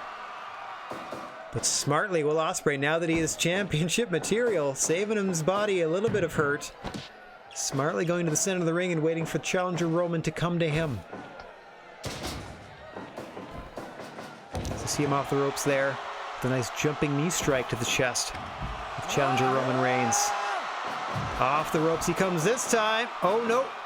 Roman back into the ring. Ospreay not able to get that dive off, much to his chagrin. Now he's sent to the floor himself so Roman can catch a bit of a breather. Smartly done there by the challenger. Bit of a mistiming there from champion Ospreay. Roman Reigns says he's going to pay for it. Ospreay says no thank you. And hits him with a super kick. 2 super kicks. Tribal Chief trying to shut him down. Nice underhook belly to belly, but Ospreay rolls through. Off the ropes, he's sent again. Hit with a spear. Into the cover. 1, 2. No! Ospreay out at 2.9. Reigns looking for the 3.0. Into the corner, he sends Will. Ospreay fighting his way out. Setting Roman Reigns up for the Stormbreaker. Reigns is up first, though. Ospreay's unable to make a pin. Slugging it out now. Champion and challenger fighting their way toward the center of the ring. Roman Reigns cuts that off. Gets the timing wrong here, though. Southern corner, not the best place to try these sorts of maneuvers. Whoa, Ospreay missing wildly with that kick. Roman Reigns cutting a little space, sending him out to the floor, following him up, though. No countouts or DQs out here. Avert your eyes, Prince Pepperoni. Oh, vicious super kick under the chin of Roman Reigns. Be curious to see if either of these competitors go into the ring for a weapon. I would think that both of their offensive arsenals are lethal enough as it is, as you see a huge left hand from Will Ospreay just flooring Roman Reigns there. Follows it up with elbows. More elbows. A vicious, vicious strike game has champion Will Ospreay, and you're seeing it in abundance here. Oh, Robinson special. Or the Sainsbury, no. One of his flippy kickos. I think that's Robinson special. I'm thinking of like the Sainsbury flop or something like that. That's one of his dives. Oh, as you see Roman Reigns there re-entering the ring with a chunk of table. Immediately Mr. Bigfoot admonishing him with the 5 count DQ count. But once you're outside the ring, all bets are off. You can't go through a proper table, but you can pull out chunks of broken table. Buzzsaw kick to the side of Roman Reigns' head. Will Ospreay back into the ring quickly. Diving outside. Misses widely. Face plants on the bit of table. What a miscue by Will Ospreay. Looking to redeem himself with a buzzsaw kick. Oh dear. Somebody call Matthew. That's going on Botchamania. As we near 15 minutes now. Roman Reigns starting to get his bearings on the floor as you see him fold Ospreay in half with that suplex. But no, Ospreay right back to the dome. Kick after kick. Roman Reigns just trying to get a little bit of separation here. Nope, tagging up, not that you need to. Double underhook belly to belly, landing on that bit of table again. Hey, Kizzy, what's going on? Hope you're having a good one. You're here for the main event of our first show. GWA Heavyweight Champion Will Ospreay just about to kick Roman Reigns right in the mush. In defense of his belt. Still not making a pin attempt, though. Oh, having a great day, buddy. Thanks for asking. Huge clothesline in the corner from Reigns. Another buzzsaw kick to the side of the head from Will Ospreay. And now another drop kick to the back of the head. This time working the head and neck is Will Ospreay. Samoan drop off the ropes from Reigns, though. Hanging in there is the challenger. No stranger to the GWA title. Will Ospreay says this is it. Huge kick to the face. Shooting star press pin. 2. No! Roman's out at 2.9. Looking for that 3-point yaw. Has to settle for a 2.9. Off the ropes. Spear into the pin. 1, 2. No! Ospreay out at 2. Still fight left in champion and challenger. Big boot to the face of Roman Reigns. Huge exploder suplex to Will Ospreay. Reigns is up first. Into the corner they're sent. Will Ospreay tripped. Hit the post. Both men able to recover. Kind of back to square one as they're slugging it out. Super kick from Will Ospreay. Might be the difference maker. Release German. Picking him up again. Off the ropes he's sent. Forward flipping DDT. That's the physics-defying offense we were talking about. 1, 2. No, Reigns out at 2. Into the corner is sent the challenger. Off the ropes he comes. 619 from Will Ospreay. Into the Stormbreaker. Roman pops right back up. Exploder to Ospreay. Roman sucking wind though. Ospreay's up but dazed. Plants Roman. Off the ropes he comes. Big jumping knee strike to the chest. Oh, Superman punch. Roman's got to suck wind here though. Got to get his breath back. Oh, a huge strike from Ospreay. Busts Roman Reigns open. Robinson special to the back of the head. A second kick to the back of the head. Into the corner he's sent this time. Another 619. Dial it up. Roman Reigns on fumes here. Super kick. Off the ropes again. Trouble in paradise and Roman's up. Enziguri trying to kick Roman's head off at this point.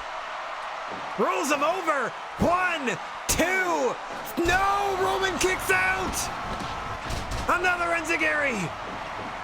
A lesser man would be dead by now. At the very least unconscious. Double underhook, belly to belly by Roman.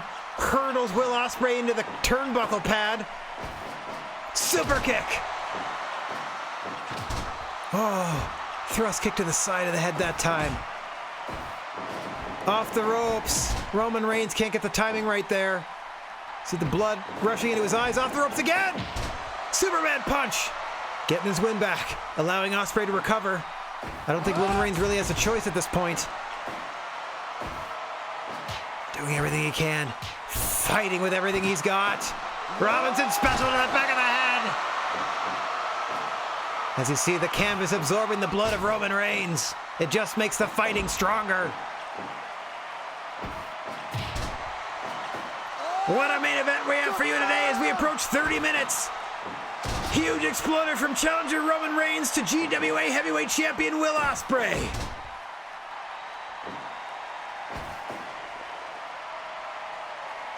Reigns dragging the champion to the middle of the ring says, "This is it." Trying to set him up. But Ospreay has none of it. Stormbreaker to Reigns. Look at him clutching at his neck. Into the cover. 1, 2, 3. Finally, mercifully, the match is over. Will Ospreay successfully defends the GWA title. What a battle. Only 95. All right. I mean, okay. There's 5% of you that were just like, ho-hum, I suppose. What a match, and it's a successful defense it was. I only hope that Roman Reigns isn't hurt, as you saw them rolling around clutching their neck at the end of that. Okay. Full house, we have 30,000 plus. We charge $40 a head, so I know we at least made 1.2 mil. Average card rating, 89%. Oh, thanks, Kizzy. That's very kind of you to say. 89%, so the crowd loved it. So now I can end the event and get on with what we're getting on with. We can see our monies we made or lost. We can see hopefully no injuries and what other things we have shaken out. 33,000 strong. Hot diggity. I could have sold out. As you see, it's a 30,000 seater and we're in the Japan urban area. I could have sold out the 60,000 seat, which would essentially be the Tokyo Dome equivalent, but I would only have made $10 a head. So I'm trying to build our popularity a little bit better in Japan so that by the time we roll into the 60,000 seater, I can at least charge $20. And that's not me being greedy. That's me just making sure I cover the cost of like I'm spending like $1.5 million just to put these shows on, in like with like paying the talent, doing our normal maintenance, producing merchandise, etc., etc. Mind you, we're making that back, but I'm just trying to make sure we have. Oh, Bailey is the new WWE Junior Champion. That's fun. Ultimo Dragon is the new All Japan Junior Champ. Oh, those are the only other 2 changes. See, we made a little bit. That was a smaller show for us because we're out of our home base. We can make a couple mil a month if we stick to running shows in America. But let me take a look at these detailed informations. Hopefully, I'm not in the way of any of this. My big dumb face is in the way of the thing that just says monthly balance. See, okay, those are our. So there's our sponsorships. Oh, that's how much we made on sales. Okay. And there's our national broadcasting contract. Because,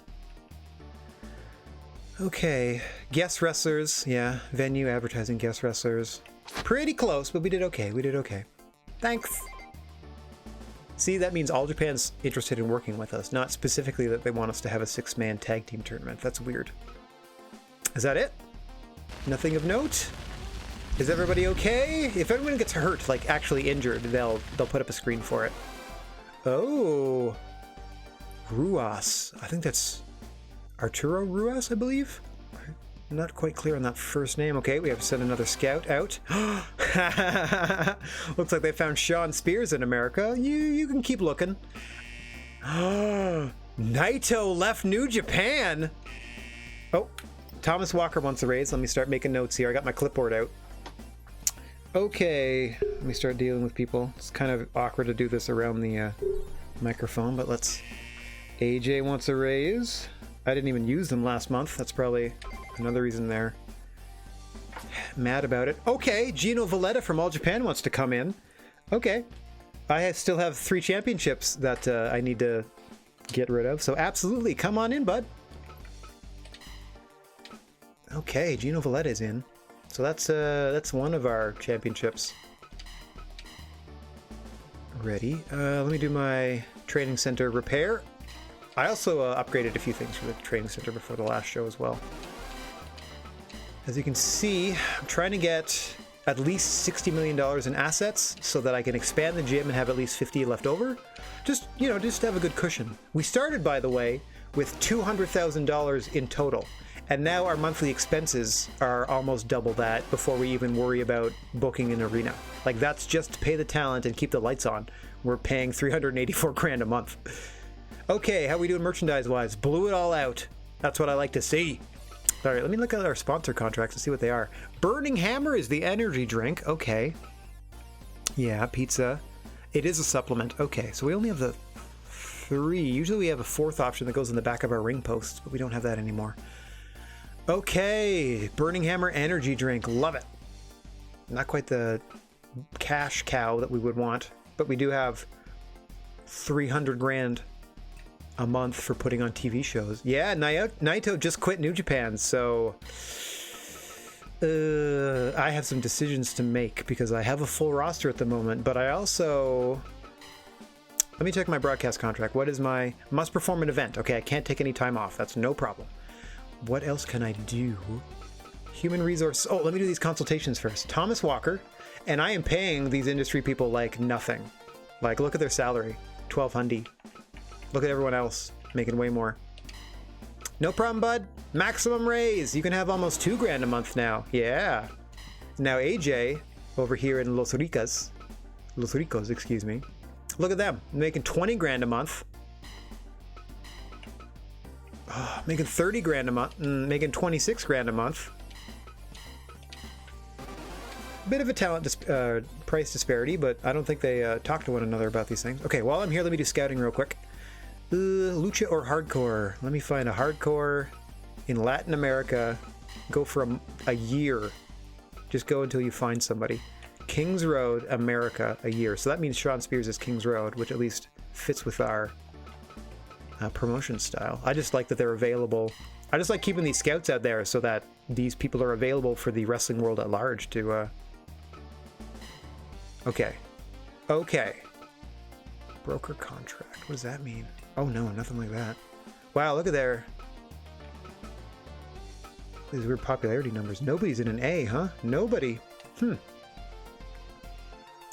What can I think I do a consultation and then fire them. I think that's how that works. Okay. B+, good condition. I don't know. I think it just... I don't know what's going on. I'm going to give Luchasaurus, like I said, a rebound match. But, oh my gosh. The temptation to hire Tetsuya Naito. You know what, Mark Andrews?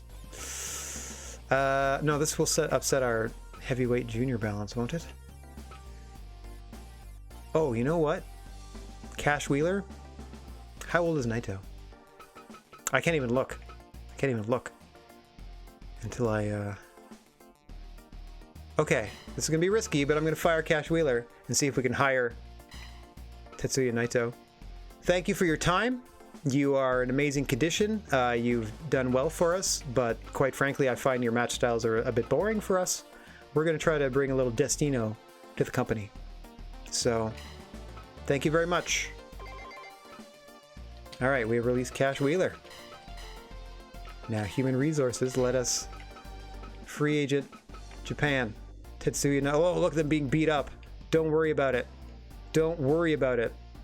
We'll give you this month off and we'll put you to work next month. Cash is going to land on his feet. He'll be all right. Showman style is interesting, but I'm pretty sure we'll be okay. Okay, I'm going to lowball them on the bonus. See what happens. Dang it. Oh, geez, I don't know when I last saved that. Oh, Kizzy, that's so sweet of you to say, buddy. I hope you have a good one. All right, let's see how much I did here. Scouting was good. I don't know if I hired, or excuse me. Yeah, okay. Cash Wheeler's already gone. So, offer contract. I know you're beat up, but like I said, yes, please. Middle of the road. Cross your fingers. No. All right, one more time. We're going to offer them a maximum amount of dollars. Maybe they're just like, the wound is too fresh, like they just left New Japan and they're not ready to commit to a new organization yet. But I'm going to hope that money will cure that. Oops. I mean, I got to negotiate. Ooh, $100,000, extra $100,000 to get Naito here, and it is absolutely worth it. They're not interested in us. Still doesn't want to work with us. Wow. Okay, well, we fired Cash Wheeler for kind of nothing then. Well, not true. We can still get somebody else on the roster then. No offense to Cash Wheeler, but it's going to be an upgrade. Like, I kind of brought you in hoping to get the other half of your tag team, but now that I got the North, I think I'm all right. So let us take a look at our free agent pool. If we can't get a Naito, what about a Hiroki Goto? Or a Gota Ihashi. All right, who else do we have? North American styles. Okay, so since I dropped a heavyweight, I need one more heavyweight. Kings Road style preferred. Doesn't matter if they're male or female or any point in between. Oh, and the younger the better. And we're looking for a good attack and defensive rating. Popularity to start with might be okay. Like, look at the popularity for Matt Hardy. An S popularity in America and then BBB across the board. But 48 years old, showman style, yeah, I don't really think they're a good fit. Like, I feel like one match against anybody on our roster and that we'd probably end up hurting them. Oh, there's Sean Spears that we just discovered. That looks pretty good. Pretty accurate. Wardlow has turned us down several times, which I find hilarious. I guess you're not going to find too many people with super good stats on the free agent pool. All right, what are we looking at now? All right, this is more like cast off NXT talent. That Robert Stone, that's pretty good. Thatcher, we've got a bunch of people that wrestle like Thatcher. There's some more. Okay, we're into the Ring of Honor look of things. Yeah. Okay. Impact now, I think? Yeah, Impact cast-offs. At least at the start of this pro wrestling journey. Oh, Willie Mack might be fun. The Chocolate Thunder Bomb. Even though they're a showman, I'm going to go ahead. I feel like this is still an upgrade. Like Cash Wheeler. Yeah, I think this is a good move. Let's go Willie Mack. Or at least shortlist Willie Mack. I know they're showman style, but I feel like their moveset are going to be okay. Plus I know they're tough enough to take a whooping. Just based on like their real life counterpart. The Namer of Dummies, Eli Drake. Okay, this is sort of the NWA section. Yeah, like a Trevor Murdoch. No, thank you. What do we got here? Oh, MLW. Okay. Smash, this is the defunct promotion. Oh, and then we have some cast-offs. Like Jericho left AEW pretty early into the game. I don't know why. They left MLW, Fandango quit WWE. Or maybe NXT, excuse me. We fired Bill Bullock and Mickey Williams. They're the other two fictional wrestlers that used to exist or in our league. Low key. More cast-offs, more people leaving. Looking at the side here. Chris Dickinson might not be bad. Still counts as a showman for some reason. Kyle the Beast. Oh, this is GCW people, because GCW doesn't exist anymore. Edge. Man, if you were a decade younger, Edge. Man, if you were anybody else, Adam Cole. A lot of talent on offer. We had Shinsuke Nakamura in our promotion, and they did not have a good time. We had Brody Lee in our promotion, and they didn't have a good time. And now the other cast-off is Cash Wheeler here. Okay, I'm going to go up, give Willie Mack a shout. All right, Willie, what do you think, bud? Don't worry about it. Oh, thanks for hanging, Bailey. Hope you enjoy the rest of your day. Okay, let me try 10 grand for Willie. Oh, come on now. I do enjoy gaming this a little bit, because if I were playing this like straight up, and I will eventually do a playthrough or a Fire Promoter version where I do that, you only get, apparently, and this doesn't make any sense to me, one chance with one talent to you only get one chance to hire one talent per month. I don't know any business that would survive with those practices. So as you can see, we are like, negotiation is an ongoing thing. So we are going back to the table, back and forth here with Willie Mack. They scoffed at our 10 grand. Let's double that bonus offer and see what they think about this. Yeah, Willie Mack. All right. Let me just make the appropriate roster adjustment. I don't need to change the heavyweight or junior stats. I just need to move some names over.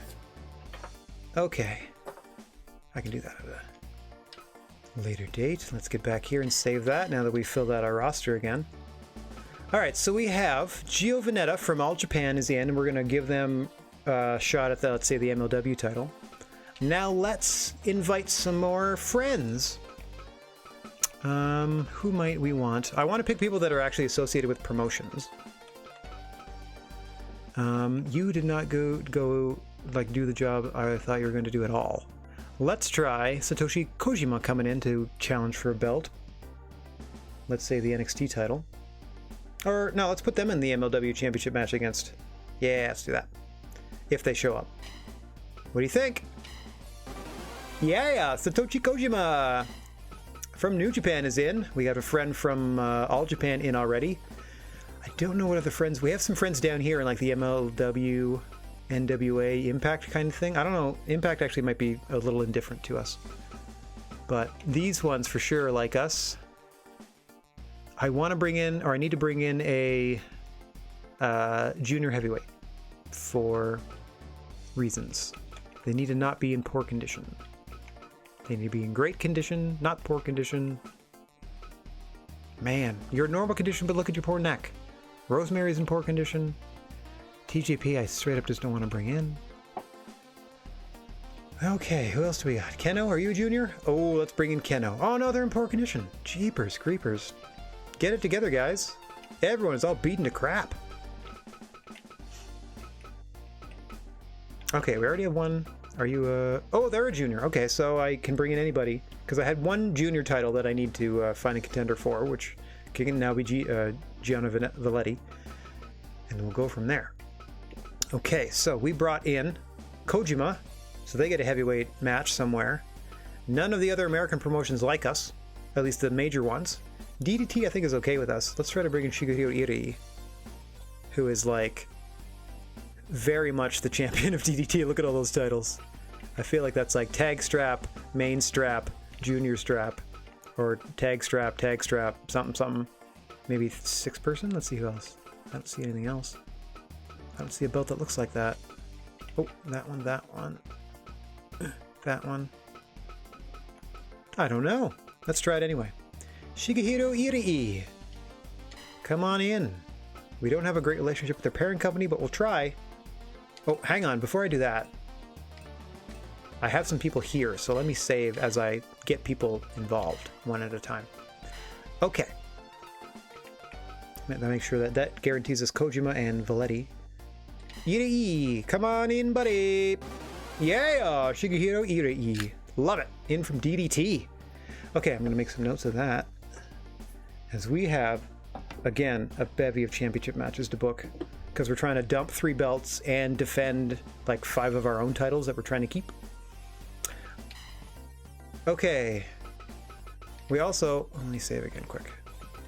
As I said, once we dump the NXT titles, we're trying to get the Smash titles into the promotion. I don't know. And let me try without... Last time they keep refusing, they keep refusing us, but I think it's because of the fact that we have so many invited people so far. So we've only invited 2 technically, and one of the other volunteered. But look at the crazy popularity of these people, and they were in the Smash promotion that like pretty much disappeared within the first year of this wrestling universe existing. So there is their junior champion and heavyweight champion. We're going to try to get these people on our shows at some point to poach these titles. So let's start with Sebastian Suave, see if they want to come on in. Hi!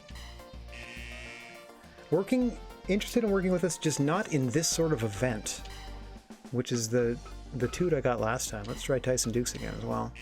Same thing, huh? Okay. I'm going to let that lie, and I'm going to go with the 3-pill that we're bringing in, and we're going to go ahead and book this next event. Standard, normal. We're going to go back to America. Urban. Arena. I think we're up to 60 we could do. And let's start doing our title matches. Okay. Title match numero uno. As I glance over here, the aforementioned Darby Allin, our junior champion, will be facing off.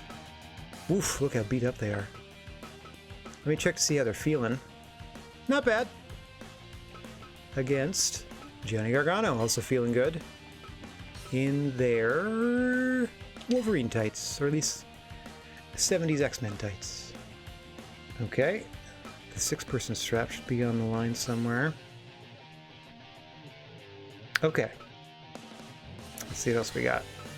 In to face Fools for the NXT title, because again, we're trying to do all of these every month until they run out of juice. Penta El Zero M will be facing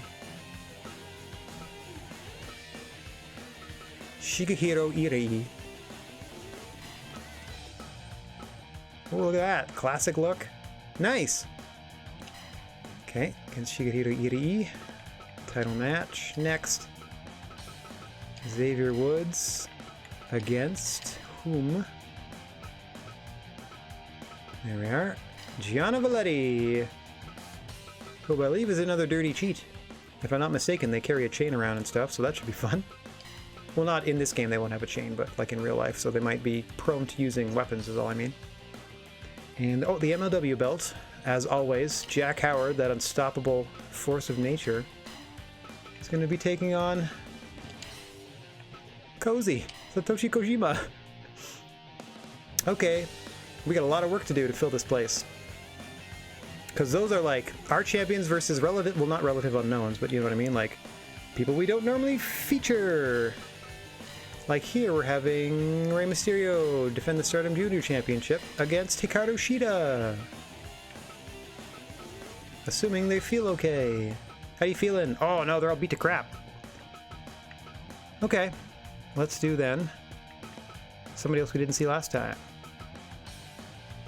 Unfortunately, that 8-person tag team match apparently took way too much out of all these competitors. Alright, so let's do Pete Dunne. Come on down. Against Rey Mysterio. Alright. Oh, GCW title at some point as well. Usually in our first match. There we go. Who do we want facing? Well, let's give Brock a shot. Just because he did so well. In that tag match, that was wild. I would do the 6-person belts. Okay, let me start moving things around here. Alright, so these are our main ones. Well, some of these we're keeping, some of these we're not. I'm going to put Jack Howard way up here, just because of the ridiculous run he's on. Let's put the junior belt in match 3. Let's put the heavyweight one before, oops, our Stardom title. We'll put our Stardom title there. Okay, did that and that. So we need a 6-person match, and I think we're okay title-wise. And then we can just fill the rest of the card with stuff. So singles, all championship matches though. So let's do a single match. Title match here. There we go. Daichi Hashimoto, Daniel Bryan, and Jonathan Gresham, who I'm hoping are feeling better now. Alright, doing alright. Let's do Los Ricos team. Oof. A little beat up, but not too bad. They did so well last time though. Roosh, get in there. I'm not going to start you in the match, so hopefully that'll help you. And then Shane Taylor. A little beat, actually, AJ Styles. Yeah, let's give Shane Taylor another match elsewhere. Down here somewheres.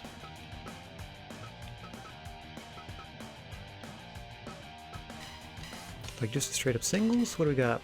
What can I do? Who's new? Who's new? Who's my new friend? Willie Mack. Okay, so we gotta get a good Willie Mack match to start with.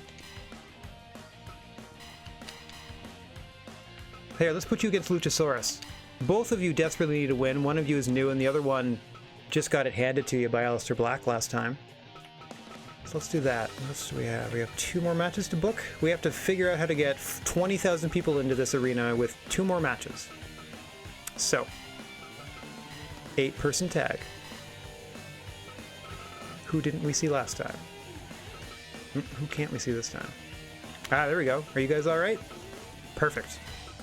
Tony Storm. Bronson Reed. Doc Gallows. And the leader of the Demon Club, Finn Balor. In an 8-person tag against... Oh, look at that! Camp Firefly. How's everybody doing? Oh, everyone's doing fine.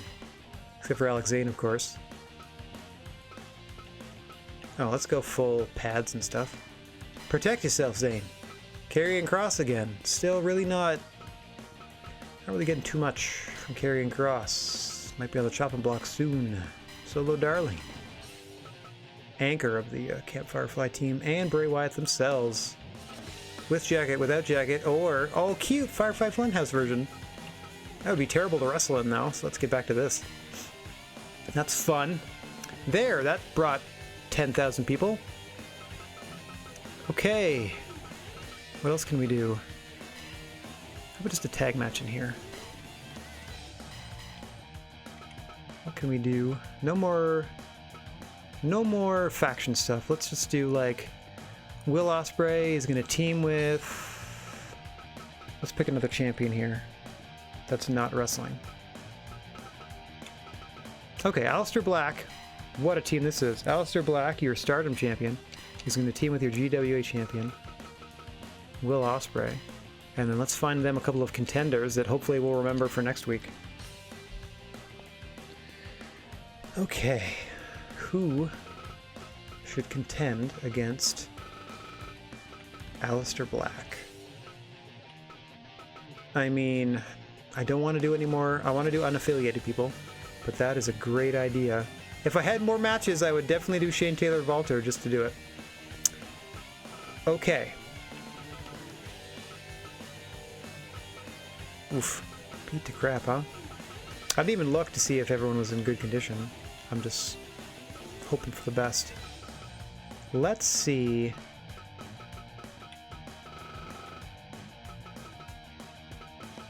Coda? Let's do a Coda. You can have one of the matches, and who would be a good partner for you? Joe's already got something going on.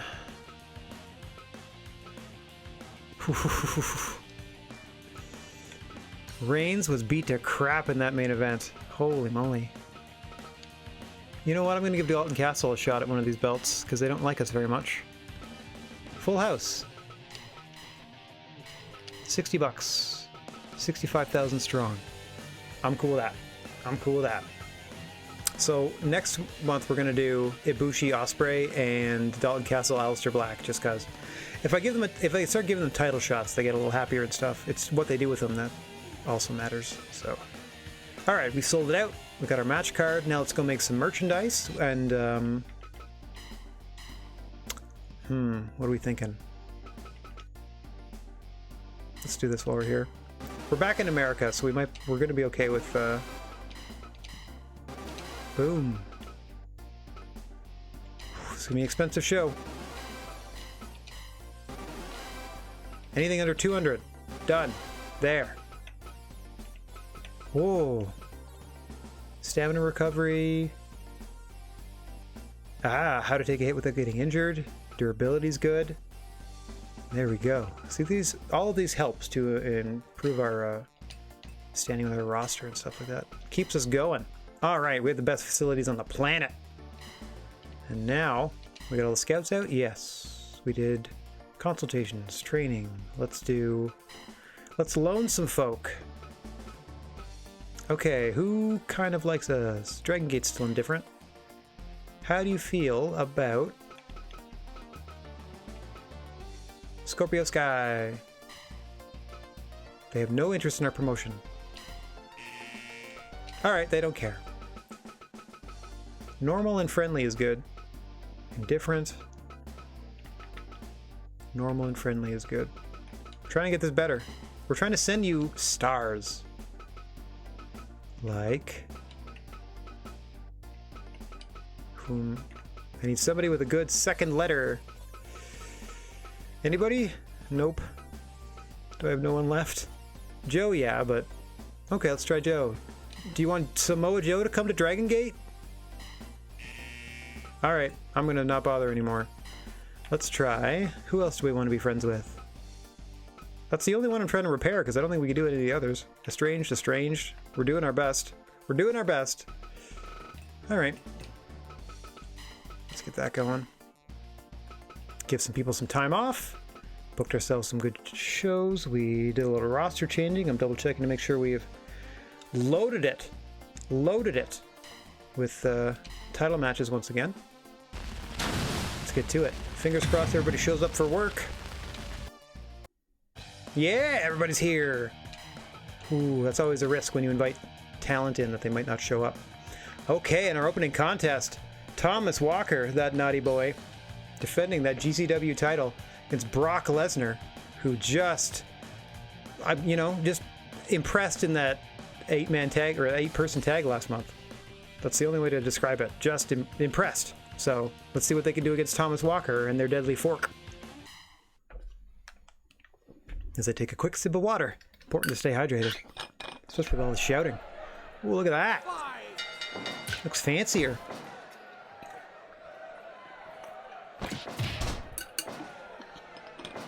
Ah, delicious. Ice water, ask it for by name. Available wherever you drink.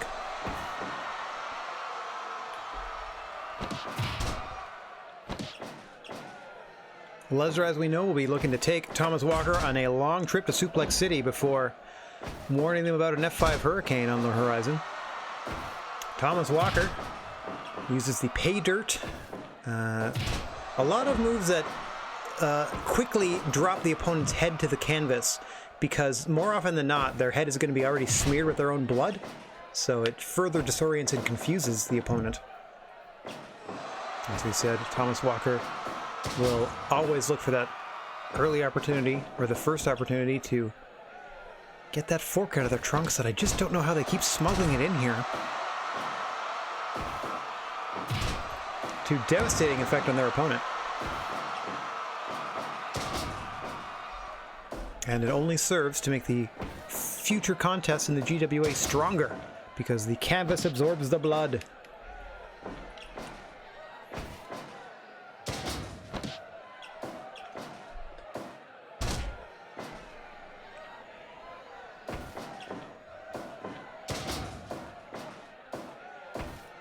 Thomas Walker showing some nice resilience so far, getting right back up after these suplexes.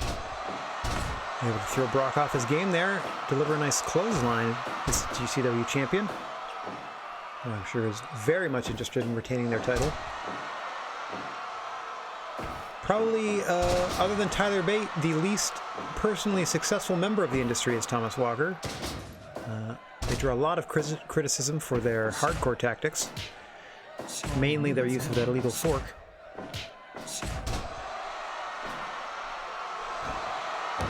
Which is a shame, because they're a very talented in-ring competitor without those.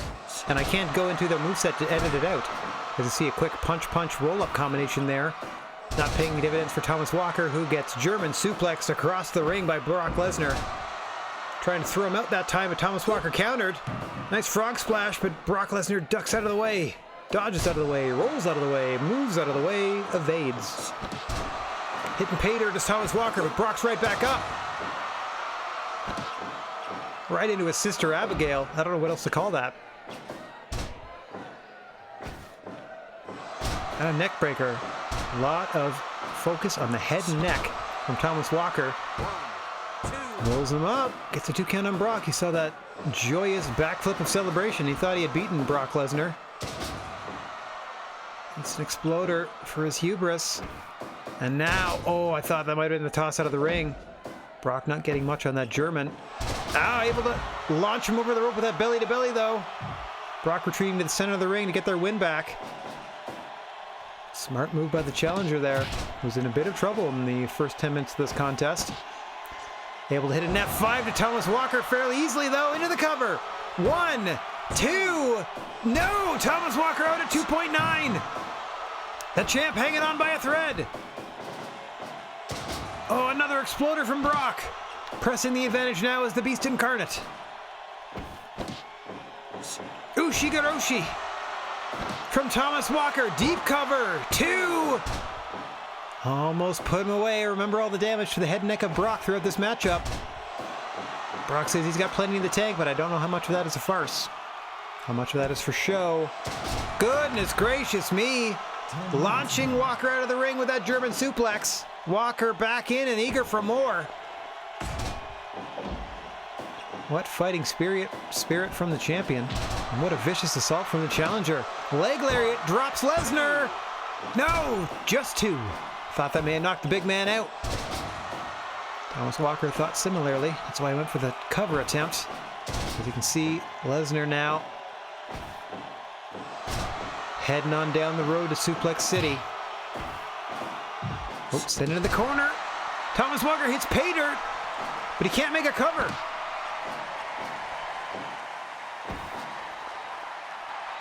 Bullying Brock Lesnar back to the center of the ring as Thomas Walker, off the ropes he comes.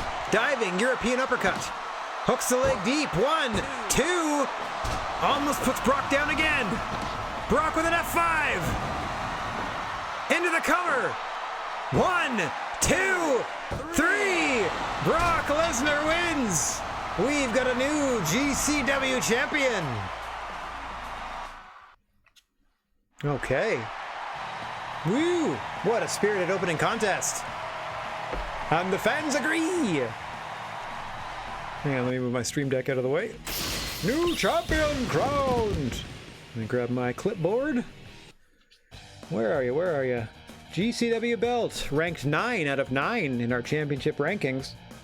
we got a new champ. B. Lesnar. Feels pretty good to be Lesnar at the moment.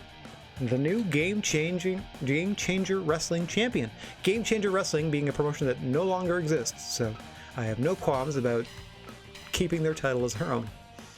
Coming up next, we have a debut and a bit of redemption in store for one of these athletes. Willie Mack, freshly signed after Cash Wheeler departed amicably. We wish them well in their future endeavors. Is here in their GWA debut against Luchasaurus, coming off a very disappointing and somewhat one-sided loss to Aleister Black in their return match. Both of these competitors need a win, quite frankly. Let's see how it shakes out. Scritch, scritch to the beard. And that's the signal from Senior Sasquatch that we are underway. Let's see Willie Mack here for the first time in the GWA. I know them most for their Stone Cold Stunner variations of finish, but their edit said Chocolate Thunder Bomb. Can't wait to see what that looks like. Oh, you see big tail whip there from Luchasaurus. Wasn't able to hit even one of those against Aleister Black in their contest last month. Maybe too eager to revenge for revenge, and would have been better suited to look for more of a tune-up match before contending for a title as Luchasaurus. Two brains, one in his head and one in his tail, but not necessarily the smartest competitor is the 65 million year old dinosaur. And they're now with Willie Mack. Nice jumping suplex sending Luchasaurus back out to the floor. Trying to keep the big man off his game in the early going here. Smart strategy from Willie Mack, the smaller competitor of the two. Giving up almost, or over half a foot in height to Luchasaurus as Willie.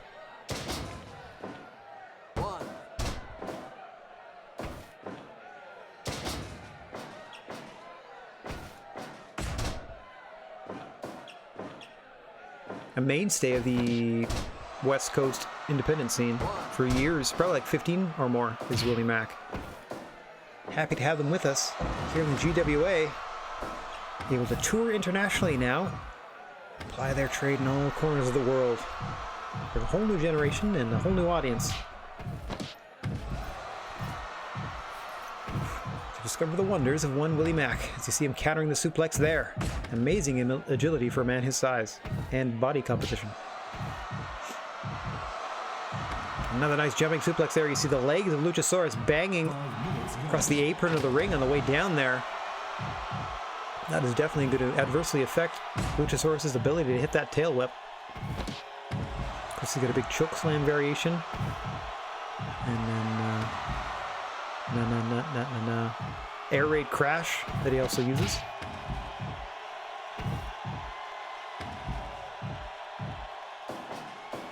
Willie Mack retreating to the center of the ring to take a bit of a breather as we return to normal contest here. What is this? Oh, into a powerbomb. 2, 3. Oh, that might have been it. That might have been the Chocolate Thunder Bomb. Hope so. It looked great. Shoulder thrust by Luchasaurus in desperation mode now. Trying to get things back on track. Has missed a significant amount of time in the past couple of years as Luchasaurus with a number of injuries.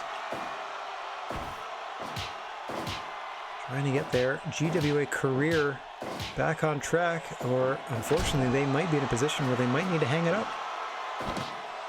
Willie Mack into a cover. 2. Almost putting Luchasaurus down there.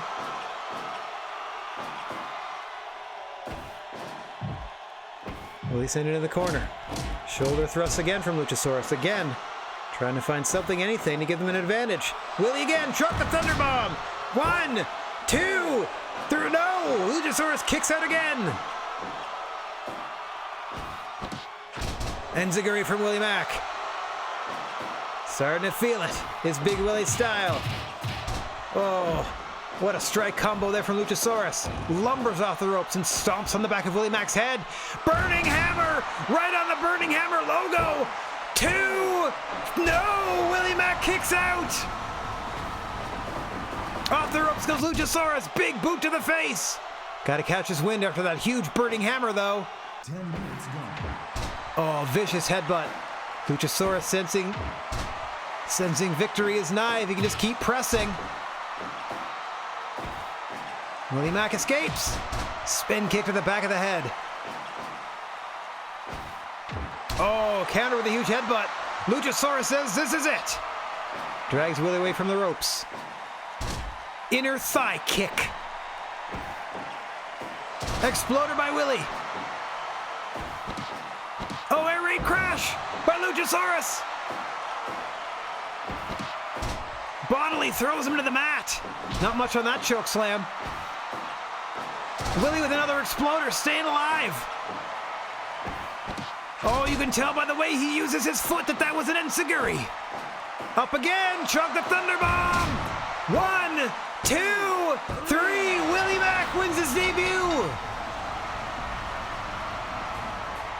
Luchasaurus' woes continue.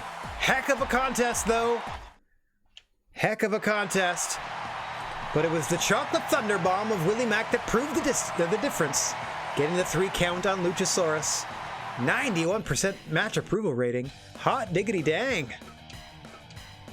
Luchasaurus continuing to be on the losing end of things, but a heck of an effort. You can't fault them for that. I don't feel comfortable dismissing them after that performance, so you saved your job. All right.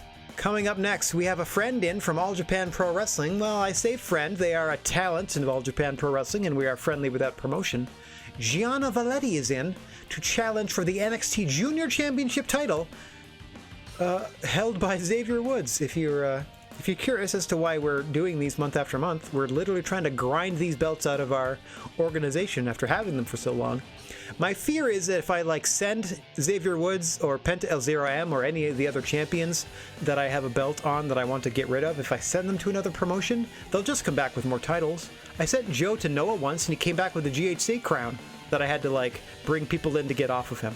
So I think it's smarter that we bring people to us to take the belts away, which is exactly what Gianni Valletta is about to attempt to do. Oof, I need another sip after all that blabbing. As always, the creature on feature, head official here of the GWA, Senior Sasquatch.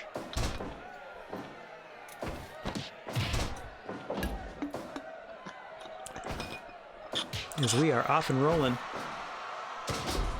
Don't know if Xavier Woods will quite know what to make of Gianni Valetti. I'm not too familiar with their offense, other than knowing that they run around all Bruiser Brody-like with a chain in the crowd and stuff. That's not really going to help them here. Not really what we're about here in the GWA. When you stroll on down the gnarly wrestling aisle, we're about hard-hitting, intense, and by and large legal competition in a wrestling ring. We're also about illegal competition outside of the ring, as there are no disqualifications or countouts. But in the confines of these ropes, we like things to be straight up and sportsmanlike. The ropes that sent Gino. Listed as a junior competitor, despite being, as far as I'm aware, 6'4", and probably 220 or 230. But whatever. And they more than qualify to contend for the NXT Junior title against Xavier Woods, despite towering over the champion. I'm honestly not entirely sure what their finish is, so I'm literally just going to call their moves as they do them. Hope for the best. Much like Valetti gets the better and best of Xavier Woods on that strike exchange. And then just a quick shot to the gut, seemingly waking up the champion there. Still in the early going. Definitely a brawling approach, or a striking approach, thus far from Valetti. Nice submission attempt, but too close to the ropes is the challenger. Xavier Woods, described as a jack-of-all-trades, master of none, kind of has a sort of a hodgepodge American wrestling style. Nice blue thunderbomb there from Valetti. Getting a 2 count from senior official Mr. Bigfoot there. But has been very successful, has Xavier Woods, with their throat thrust, the soul food. They got a heck of a brain buster. Nice spine buster into a pin there quickly from Valetti. Almost gets the job done. Was just that quick, almost surprised the champion. We'll be looking for that nice Tenryu-style back elbow from the top rope. Folding powerbomb. Shades of Kawada almost gets the win for Valetti. Xavier Woods in a lot of trouble here. We're not even 10 minutes deep into this matchup. So far, the challenger running roughshod over the champion. There's that brainbuster we were talking about. That'll do a lot to get Xavier Woods back into this contest. As you can see him able to counter a move there and deliver some more offense of his own. It all starts with one. I don't know why. It doesn't even matter how hard you try. All it takes is that first move to start building that momentum. Can't have a combo without one move to start it off. Valetti with that TKO, rolls him over. 2! Solid kick out at 2 from Xavier Woods. Things starting to slow down a little bit. Valetti wants to keep things at a high octane pace. I think they feel like they have the advantage when it comes to that. Oh, another vicious throat thrust. Saw that against Hikaru Shida in defense. Or sorry, we saw that earlier against... Who did they throat thrust? Whoever was in there that they fought. Oh, Thunder Rosa, excuse me, Hikaru Shida. That throat thrust against Thunder Rosa proved to be the difference maker. Like literally, the match just happened a couple hours ago and I've already forgotten. Don't get old, people. Nice spin kick to the back of the head to Valetti. Hanging in there. Trading the big moves with the champ, it seems. Nice drop kick to the chest there. Both men down. Taking time to recover. Champ up first. See what he does with it. Soul food for Valetti. Into a cover. 1, 2. Oh, almost does it. That boot under the chin almost does the trick. Xavier Woods didn't quite get the pin there. Rolling clothesline. Woods pops right back up. Sensing the challenger is hurting.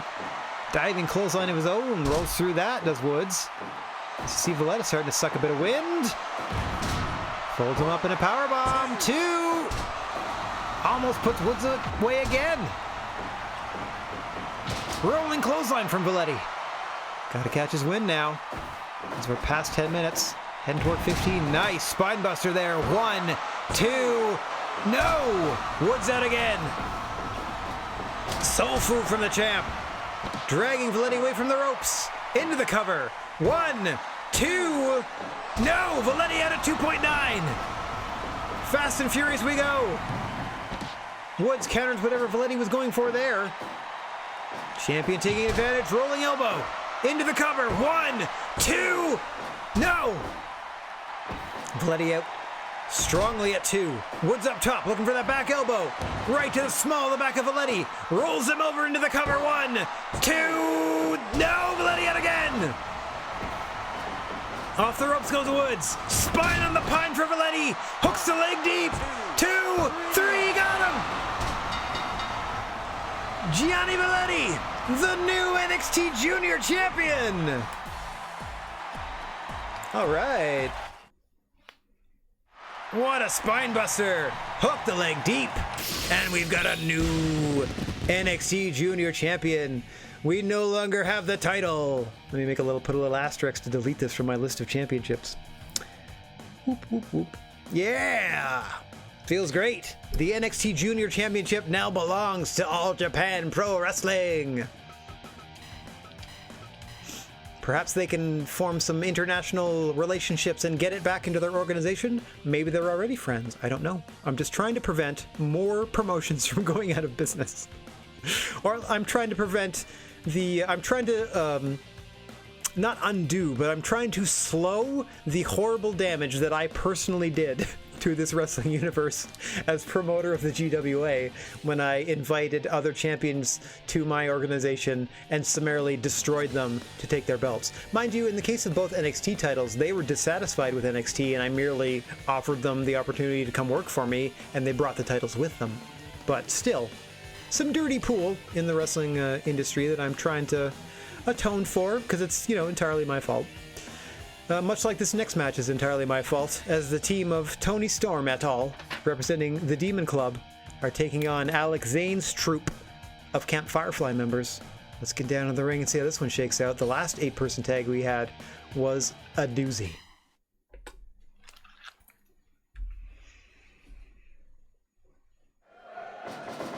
as always, senior official here in the GWA, Senior Sasquatch, the ref in charge. As you see, curiously, Bray Wyatt and Karrion Kross positioned next to each other on the apron in this match.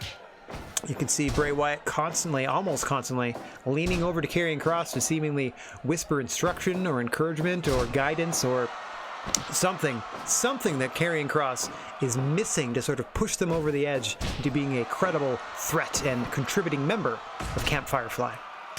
As we see the leader in action here against Toni Storm. Tagged in for the first time in the matchup. Toni Storm formerly won half of the Tag Team Championship combination with Penta El CRM, who we'll see in action later, against Shigehiro Irie, coming in from Dramatic Dream Team, or DDT.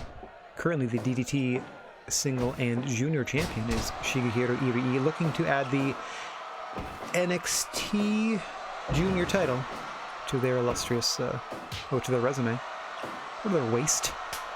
As we see now the leader of Demon Club, Finn Balor, set to lock it up with Solo Darling in on the Camp Firefly side after a brief exchange between each stable leader, Finn Balor and Bray Wyatt, which Finn was getting the better of.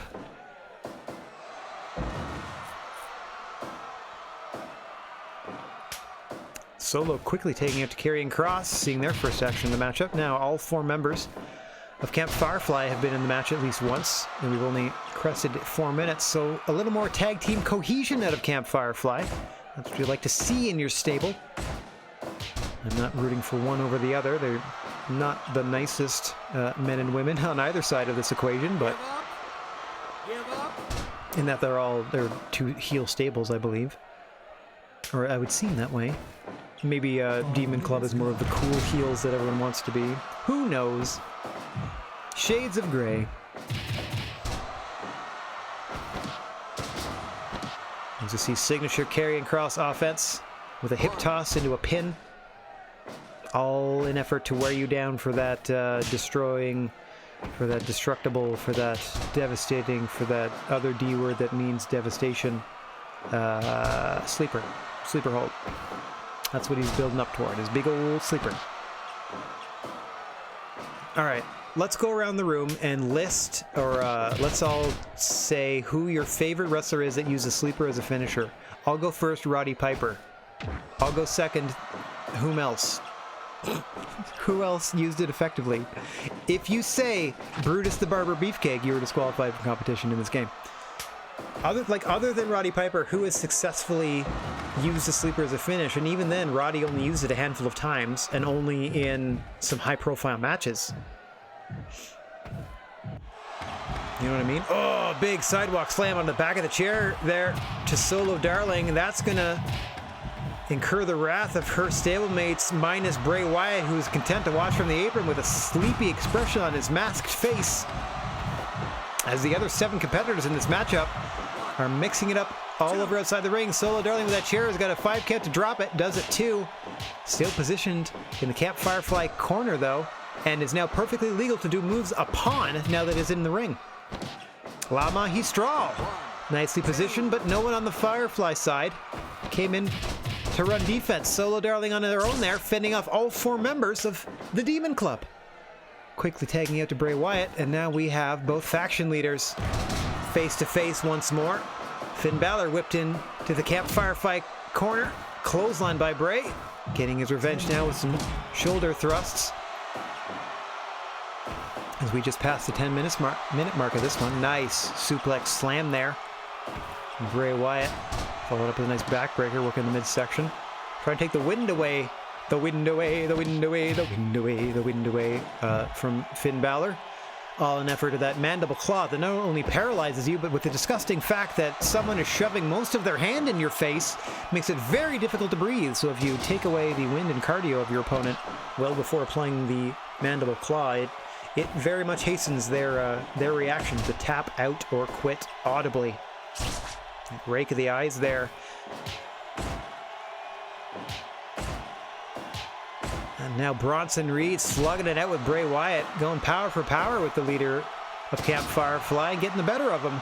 Following it up with a nice Samoan drop, working him into the Demon Club corner. Stiff brainbuster. Drops the Fiend. Bronson Reed, though, has to take his time getting back to his feet. Unable to make a cover. Allows Bray Wyatt to take back out to Solo Darling, the most consistent member in terms of positive performance in matches of Camp Firefly. Darby Allin can be spotty, Alex Zane can be spotty, Karrion Kross really hasn't come out of their shell. Bray Wyatt tends to spend their time waiting on the apron for the most part, but Solo Darling can get in there and scrap with anyone across from her and give it her all. So, tip of the cap. As you see her there, now in there with Toni Storm, the only two, excuse me, not the only two.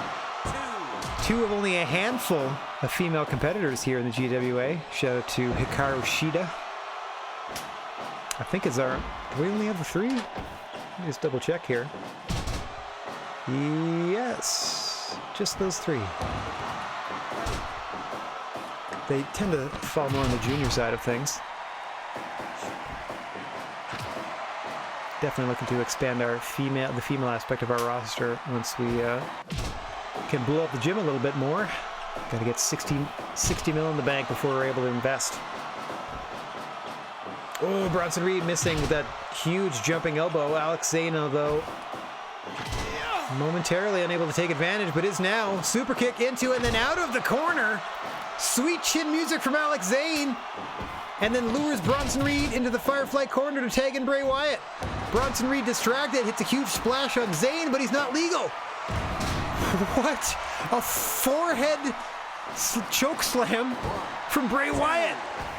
Firefly's running defense almost puts Bronson Reed down. Huge brainbuster to Bray Wyatt next to Finn Balor on the ground. Darling in to break it up. Still in the Firefly corner is Bronson Reed. Smartly taking out the Doc Gallows now. Eats a mandible claw and gets criticaled by Bray Wyatt. Bronson Reed is in a lot of trouble now. I wouldn't tag him back into the match if I were you. I can't imagine it's gonna be a, oh geez, it's gonna be a while before he even gets up. Come on, Bronson. Come on, buddy. Just lying there, breathing real heavy, somehow critical by a mandible claw. Who knows what that'll do to you? Gallows pull from Luke Gallows to Bray Wyatt. Almost puts him down. We are creeping towards 20 minutes now. Now a 4-on-3 situation with Bronson Reed still breathing heavy, laying in the ring there.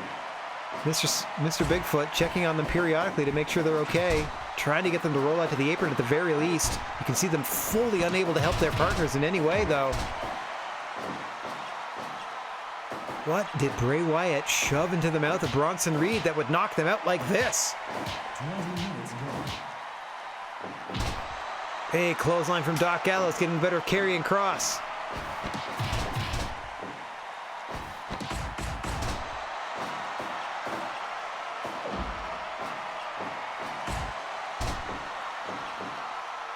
Kross putting some work in. There's that big Saito suplex or murder backdrop, whatever you want to call it. Finn Balor rolling through, rolling elbow combo. Just no-selling the best of Karrion Kross's moveset. There's his devastating sleeper hold that you saw Toni Storm break up almost immediately. As he's now set off the ropes and eats a big kitchen sink knee lift from Finn Balor, who goes up top for the coup de grace to the back of Karrion Kross. Rolls the man over. Doc Gallows running interference.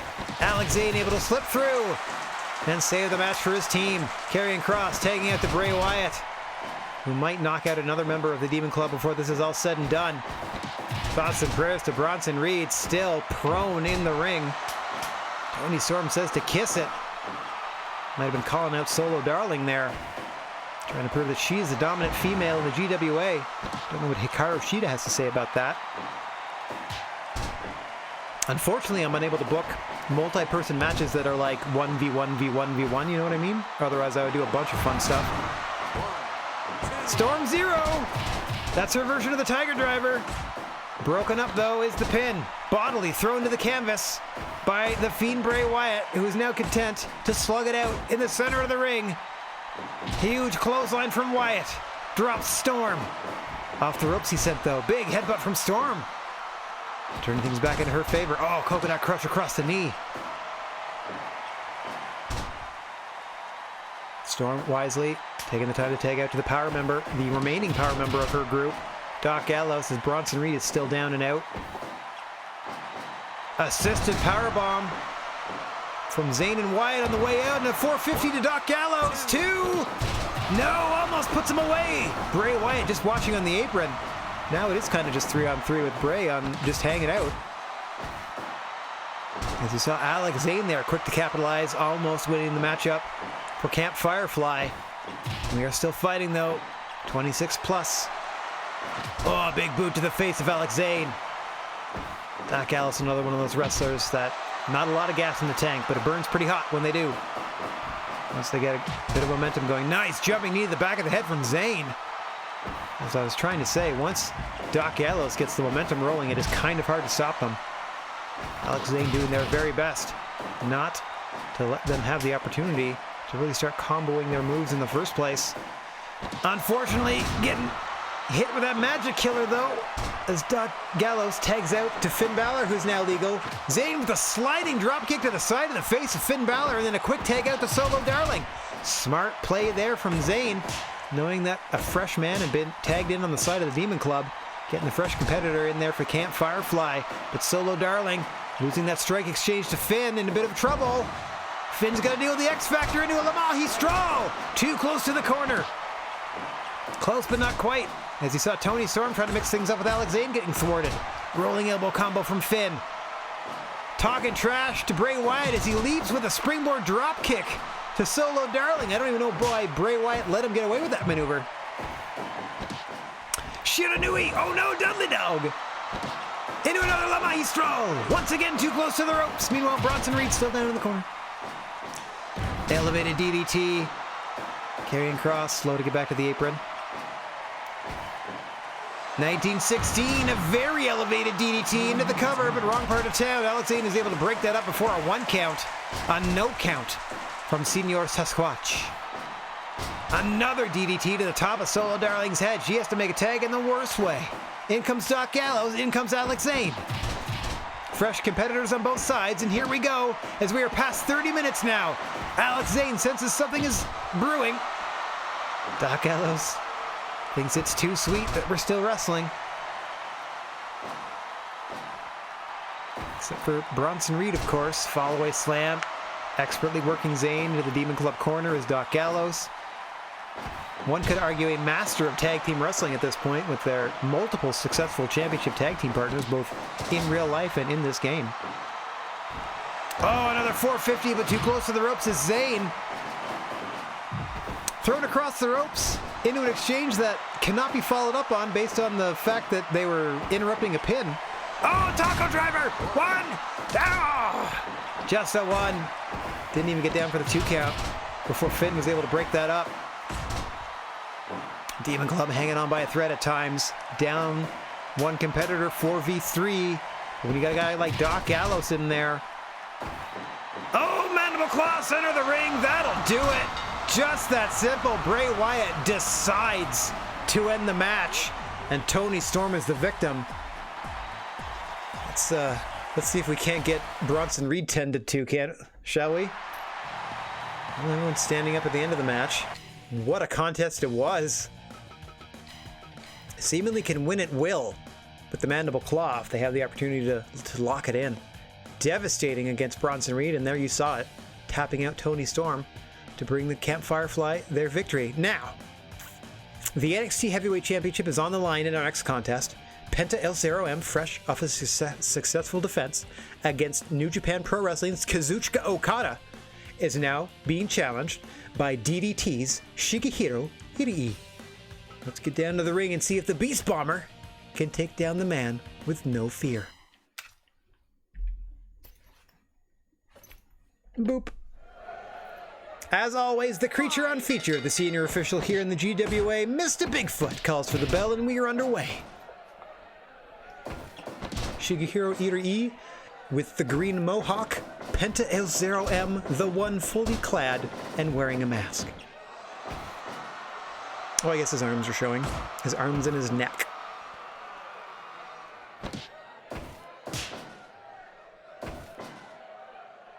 Penta will be looking for that package pile driver or the Penta driver from a rear grapple position. Shigehiro Irie has a vicious running clothesline called the Beast Bomber, as well as a cannonball maneuver in the corner that they use to great effect. That I don't know if it actually exists in this game though. So hopefully they have some variation of that. It should be a corner to corner move, or if they do, or an in corner grapple. I'm not quite sure. As you see the challenger here, Irie, which is, does that say taking care of business? This little thing? I think it's this TCB. It does his little singlet. At least until it's reversed, that is. And there against Penta now. Sends the champion off the ropes. Penta smartly ducks. Tries a suplex on Irie, able to counter. Send Penta out to the floor. Show sportsmanship here on the early going as you see Irie retreating to the center of the ring, allowing Penta to return. Penta, your reigning and defending NXT heavyweight champion, defending that title proudly against international competition in Shigehiro Irie, who's looking to bring that belt to the DDT promotion. We saw earlier tonight the NXT Junior title is now in possession of All Japan Pro Wrestling and Gianni Velletti. See what happens, or what is the fate of the NXT Championship. It is in the hands of Penta El Zero M at this moment, as you see a beautiful step over arm lock submission here. Almost a seated Rings of Saturn there, pulling back on both arms simultaneously. One hooked by the legs, the other wrenched by the arms. Backcracker there to Irie. Able to recover though, quickly. Both men slugging it out now, trading elbow strikes. Penta El Zero M getting the better of that. And then we saw this submission in the Will Ospreay match, or excuse me, in an earlier match, the Okada match. Very interesting maneuver there. And a rare one for Penta to pull out.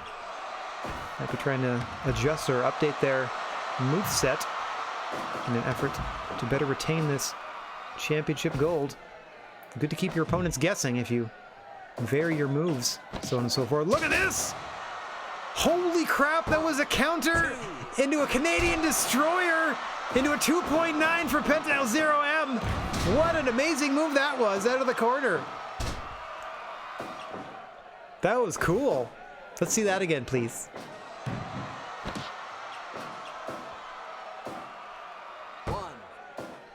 Just a 1 count.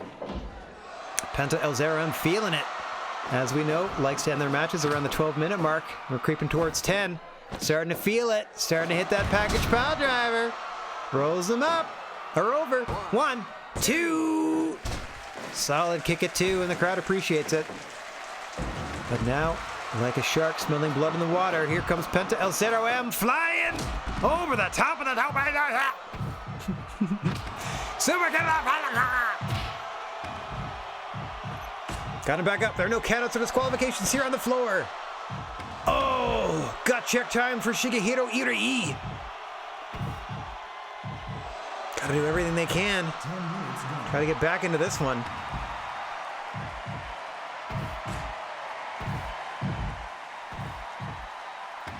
As we see Shigehiro giving it all they've got. Penta rolling them back into the ring and then taking a bit of a breather on the floor before joining them. Nice super kick from the champion. Got the challenger reeling off the ropes with a sling blade. Picks him back up. He'll be looking for the finish soon. So he crest 11 minutes. Here he is, taunting the crowd. He's calling for it. Oh, nice scrap buster. Bossman slam from Shigehiro Irie. Got him up. Nice pile driver to Penta. Stomping on the back now. Penta counters with a package pile driver of his own. Drags Irie away from the ropes. Rolls him over. 1, 2, 3. Penta El Zero M once again retaining the NXT Championship. It remains in the GWA.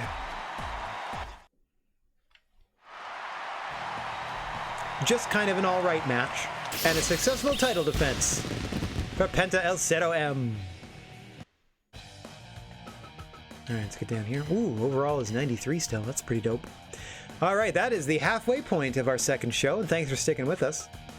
We have a match with title implications on our next card. Let me actually write this down, because I'm trying to pair off champions and challengers. So we have black versus, and then Osprey versus. We're doing black versus Dalton Castle, and we're doing Osprey versus Ibushi, just because I feel like what a match that will be. All right, so in preparation for those two title matches next month, or what turns out to be next week in streaming time, we're going to have this tag match to preview those two singles. Hopefully they just beat the tar out of each other. No offense. Ooh, no offense, Luchasaurus, for that tar comment.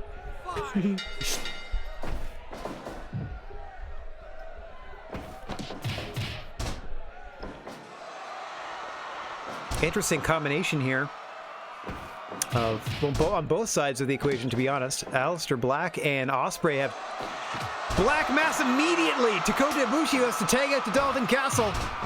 Can't even set the matchup properly. Oh my god, V-Trigger! What a hot start to this one. Finishers back and forth. I was going to say Aleister Black and Will Ospreay have teamed together in like a 6-person tag action before, or 8-person tag action before, with Pete Dunne and a couple others, or at least one other.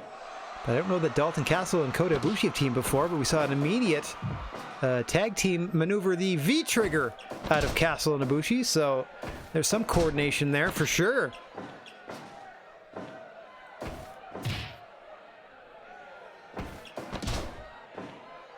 See Osprey down once more. Headed out of the ring now. Both their partners in the early goings doing the honorable thing and staying on the apron. We're not even 3 minutes into this match now, just sort of encouraging them to get back into the ring. There are no counts or disqualifications on the floor, but we like to keep things sportsmanlike. As you see, both competitors now return. Will Ospreay taking the time to take out to Aleister Black. Dalton Castle might make a similar exchange in a moment or two if they have the opportunity. Aleister Black trying to get in the way. Set down with a suplex. Now you see Castle easily able to tag in Kota Ibushi. Aleister Black fending both competitors off for moments. Incredible strike game out of Aleister Black. Several ways to hit that black mass, and not afraid to hit it multiple times during a match. Just so many ways to punish you. Just ask Luchasaurus. 5 minutes gone.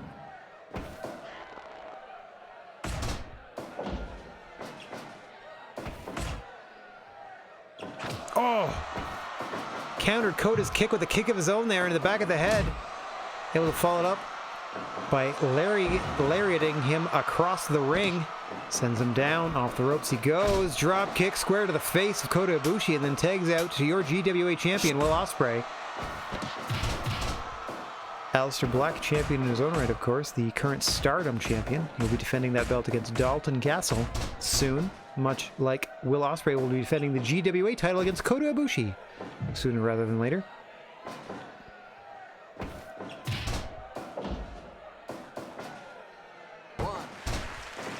Quick 1 count. Crowd is appreciative of the efforts of Dalton Castle to get out rather easily of that pinning predicament. As Ospreay follows him up into the corner.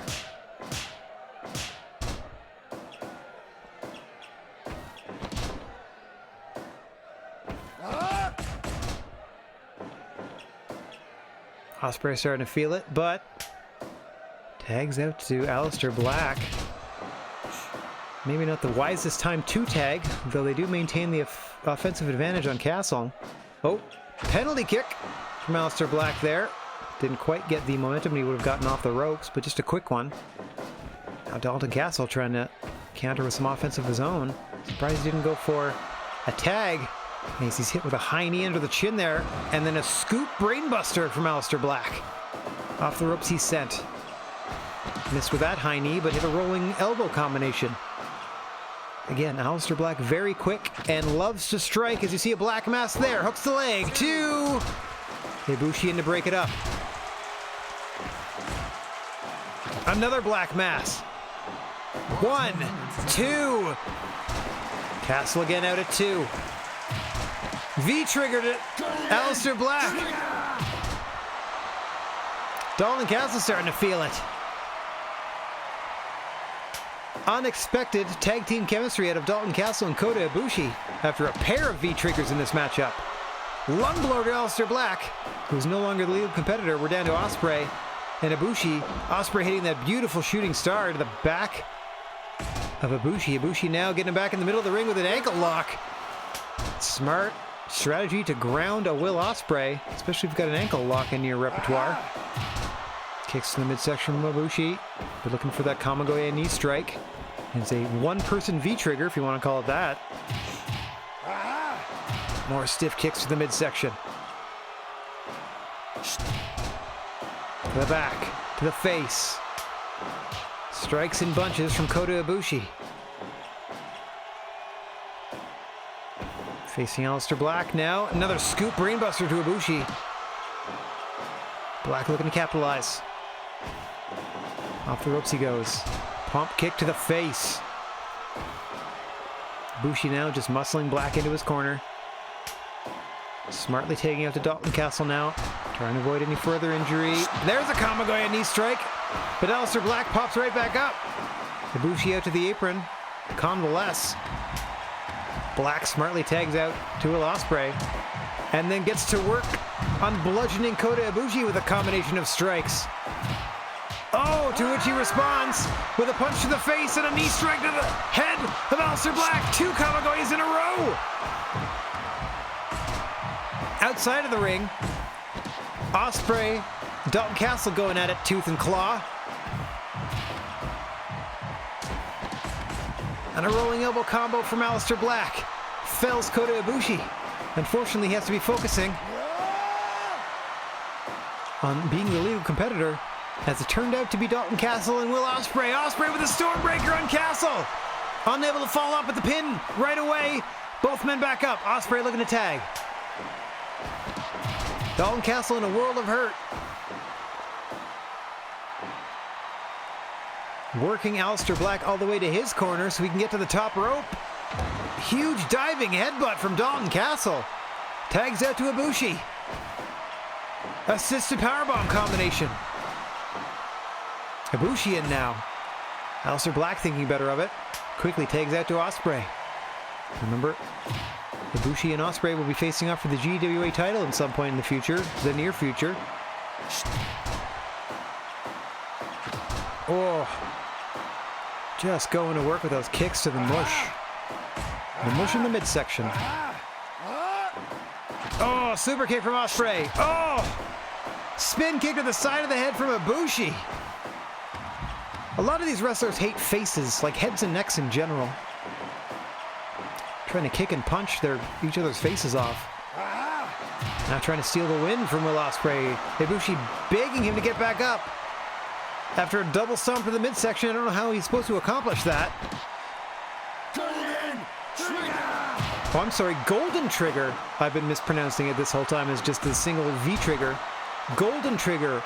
On and on from Dalton Castle and Kota Ibushi. Nice bridge on this German. Aleister Black, though, able to kick the leg out of Dalton Castle and break that pinning attempt.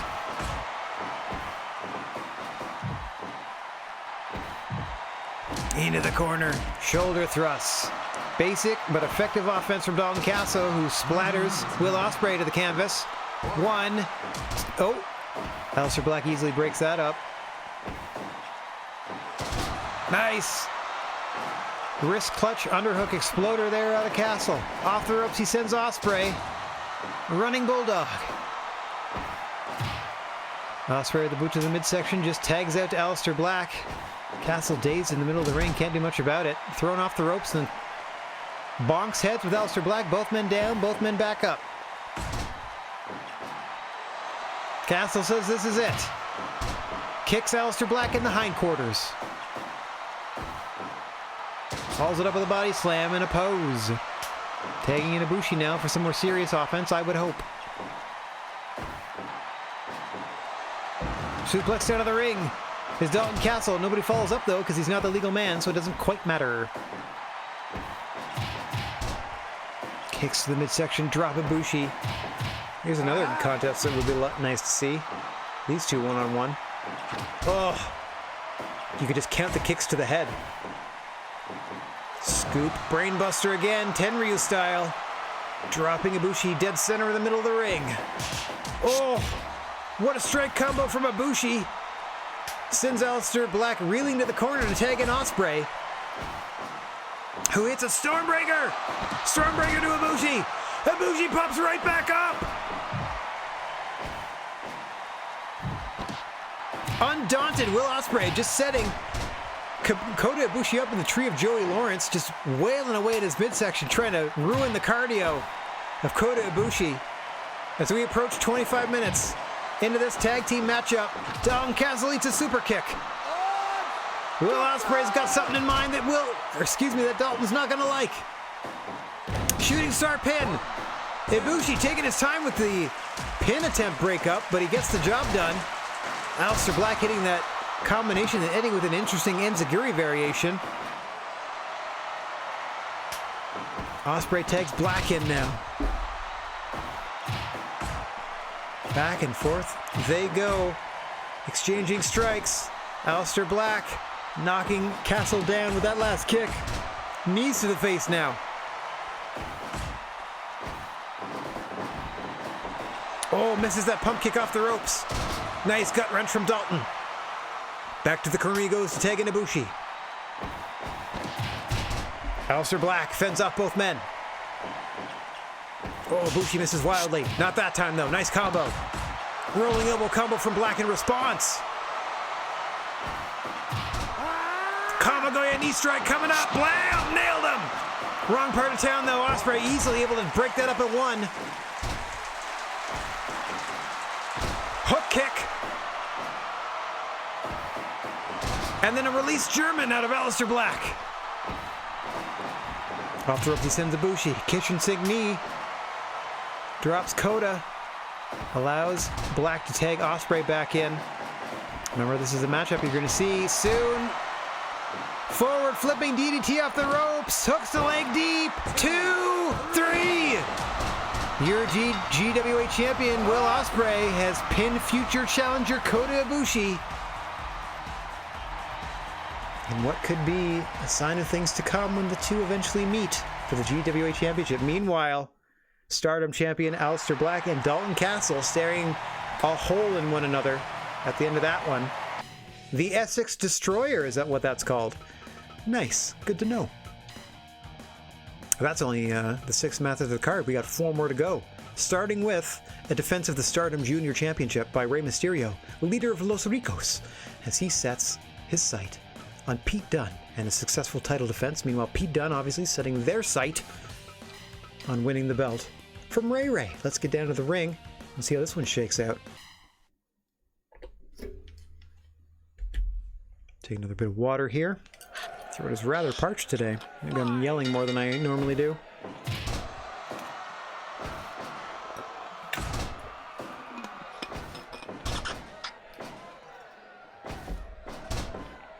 Oh, classic look Ray here. Also classic look at a Pete Dunne. In as much as it can be a classic look for a wrestler that hasn't been around nearly as long as Rey Mysterio.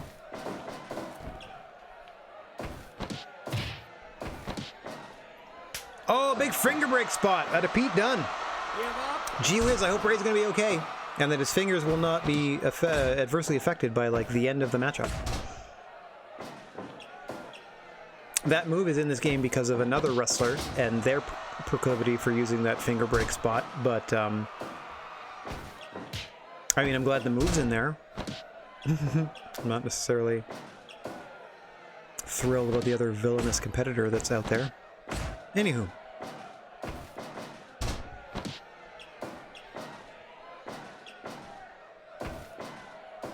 Back and forth we go. Nice. Elevated butterfly suplex there from Pete Dunne.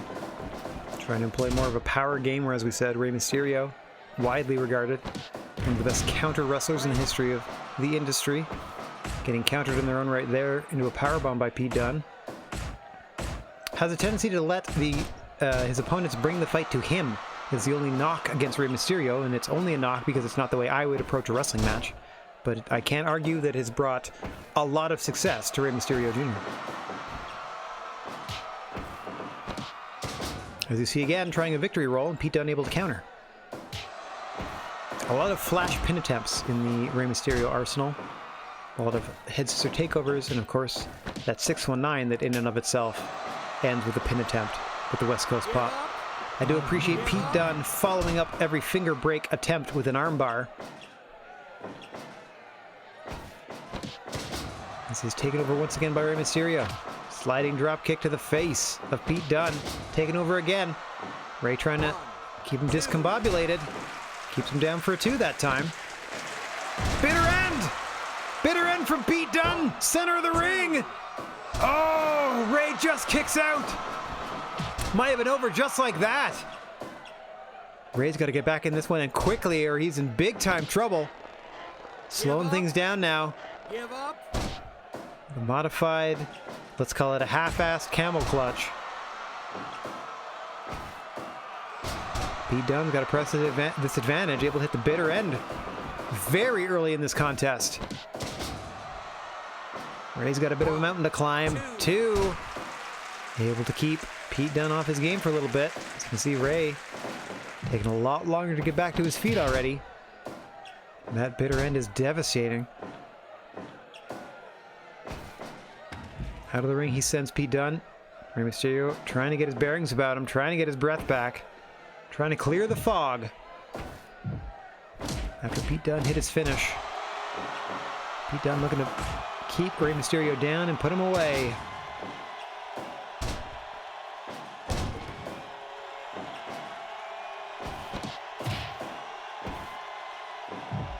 Sent into the corner now. Oh, this is it. Setting up for the 619. Part 2 of the... Oh, the nice West Coast pop into the cover, too. Oh! Pete Dunne barely able to escape. Each competitor now has a serious near fall to their credit. We're only 10 minutes in, and this thing could either go either way. I don't see it hitting the 20-minute mark. They continue at this pace. Oh, smartly drop kicking the knee out. Trying to take the legs away of Pete Dunne is Rey Mysterio. In the midsection again. Ooh, from behind that time, and up top he goes. Misses with the frog splash.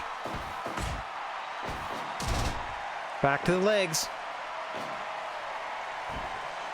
Misses with a second frog splash, determined to try to hit it though. Is Rey Mysterio.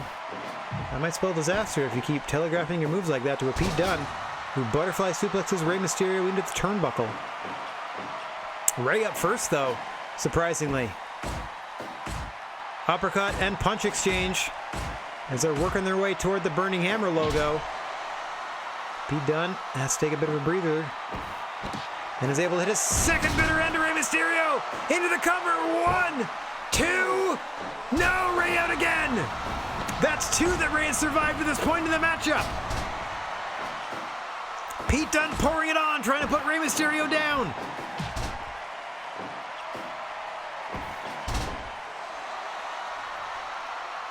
Rey, appealing to the crowd, says he's got this in the bag. Code Red, middle of the ring. 1, 2, 3, got him. All right, Rey was right. He said he got him, and he got him.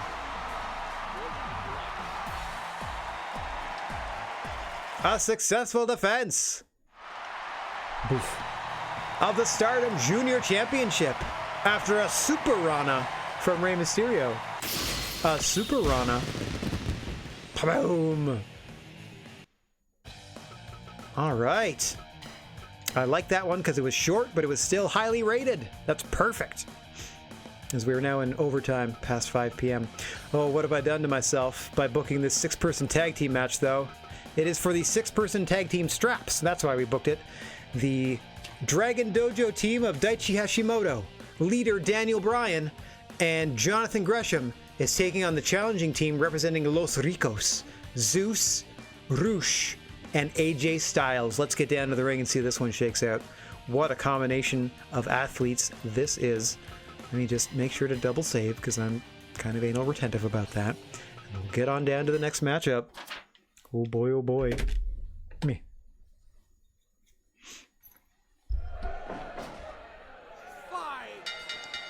As you see, Daichi Hashimoto and Zeus, no strangers to one another, starting things out on opposite ends of this one.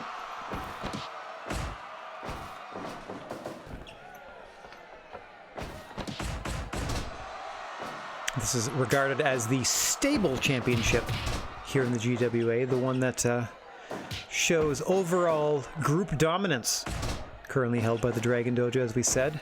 Los Ricos looking to etch their name on those championship titles and claim the rank of quote-unquote best stable for themselves. As you see Daniel Bryan into this match early, the leader of Dragon Dojo, formed years ago after the industry was formed, and Daniel Bryan went to his training partners and said, well, if they're going to be a stable and they're going to pool their resources for more clout and for more opportunity, it stands to reason that we should do the same. And so, with Walter, with Daichi, and with Gianni Gargano, Dragon Dojo was formed, later adding Master of the Octopus, Jonathan Gresham. As we see Jonathan Gresham's first action of the matchup here against Roosh.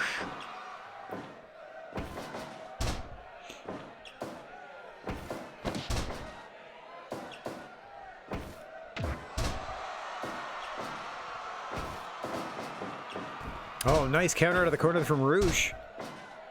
It's got Jonathan, now he's got himself between Jonathan Gresham and his own corner. Oh, only momentarily though. Smartly done, as now Gresham is in the corner of Los Ricos.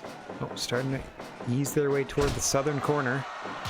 It's better to work east-west than it is north, or it's easier to work east-west than it is north-south in this ring.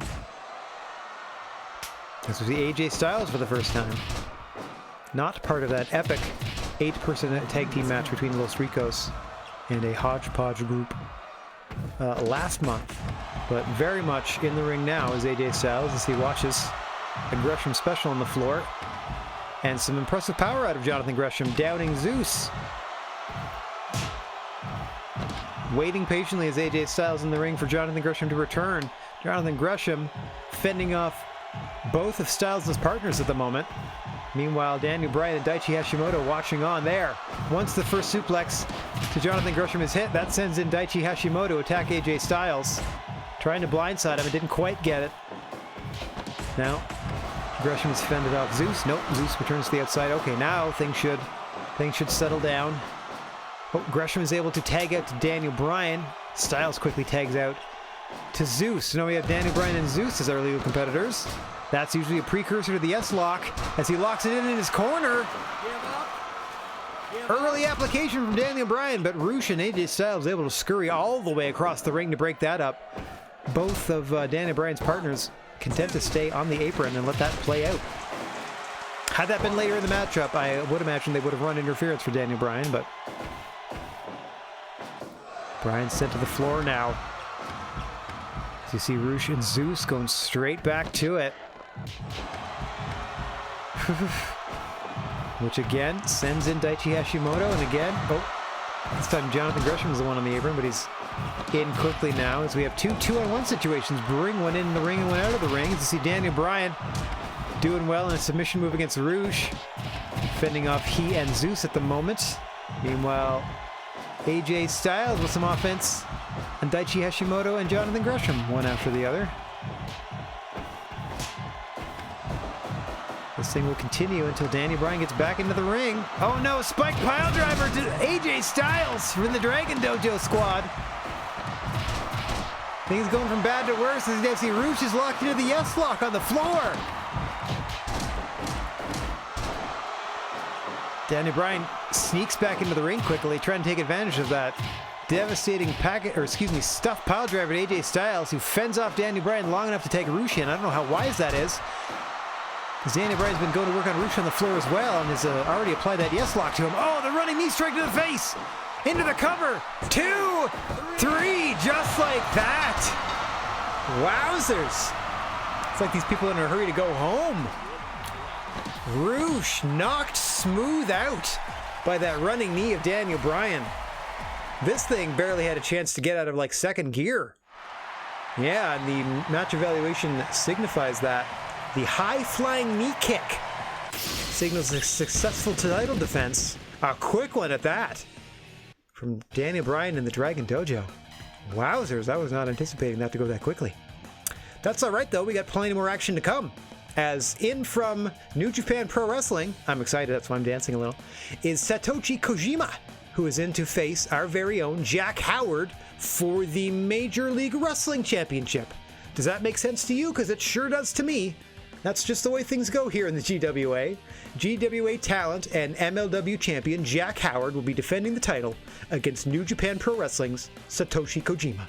Let's save the game again real quick and then get on down to the ring to see how this one shakes out. Apachow! Only 2 more matches to go. This is our semi-main event. And as always, senior official Mr. Bigfoot, the creature on feature, the referee on record. Oh, Jack Howard looking to end things early. Might have been going for that beautiful bridging butterfly. Koji, of course, will be looking to hit many more of those cozy lariats like the one he just did. Jack Howard will be looking to land that package pile driver in defense of that MLW championship. Coming up on a 1.5 years of successful defenses for Jack Howard if he can keep this streak going. Just ridiculous is this championship reign of Jack Howard.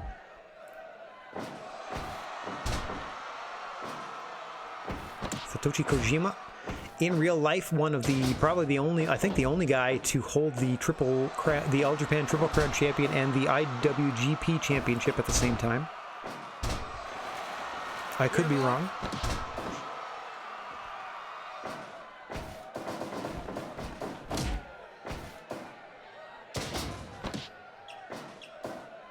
Oh no, I'm thinking of maybe the Triple Crown and the, no, I don't think it was the Global Honor Crown. I don't think it was Noah's belt. I think it was All Japan and New Japan's at the same time. That sounds right, because I'm pretty sure he defended them like one after the other in the Tokyo Dome or something. One against Tenzan and one against who knows. Nice STF there from Kojima. No stranger to championship matches is what I'm driving at, is Satoshi Kojima. So despite the unparalleled run of success of Jack Howard, I don't anticipate any intimidation on the part of the challenger here. We'll be more than willing to bring the fight to the Hollywood Hunk as you see another in a series of submission variations they keep applying to the champion to wear them down. Nothing has worked so far that anyone has tried to take out Jack Howard. People have come close, but by and large, Jack Howard, using moves like this very strange rodeo stretch, does quite well in these matches. And obviously hasn't lost one in quite a while. I wish it would keep full stats of like everyone that we've had on the roster and their win-loss record and all that stuff. It sort of tells you how many wins in a row a champion has, but you can't take a look at who they defended it against or anything like that. It just keeps the number.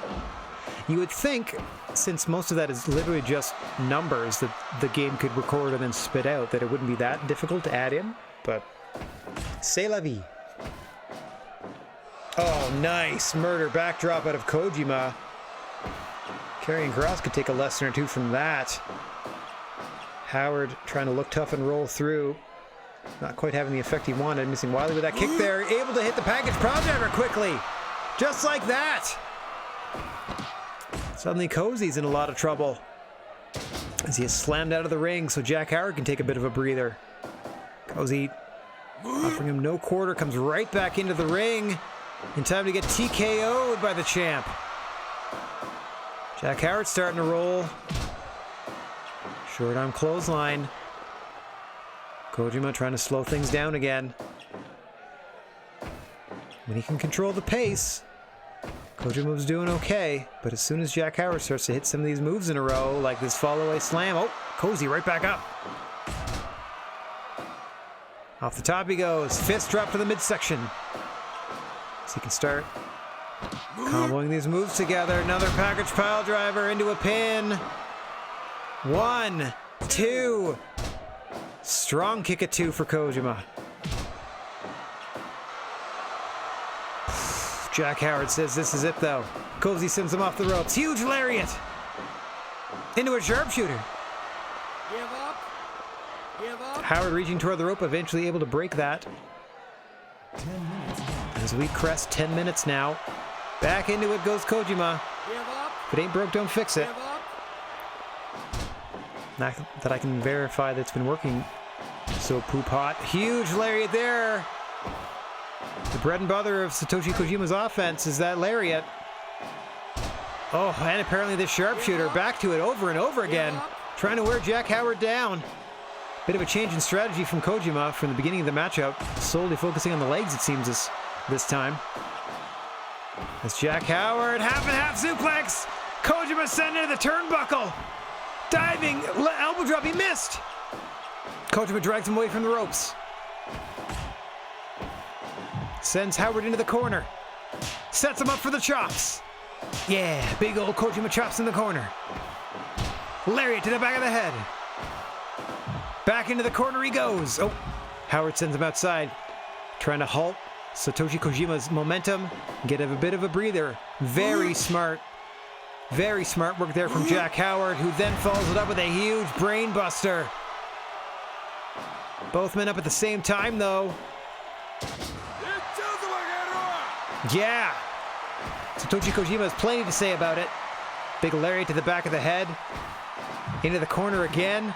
Oh, setting him up now. Setting him up. Oh, countered. Powerbomb off the ropes from Jack Howard. Oh, into a Koji cutter. Koji cutter and dropped him.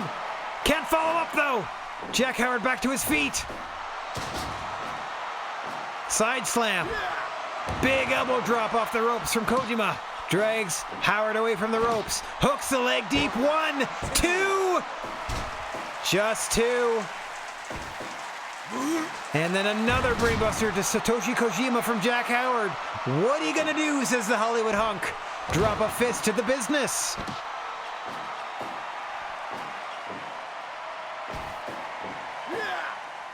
No, Koji! Drags him away from the ropes. Hooks the leg deep. 1, 2. No, out again.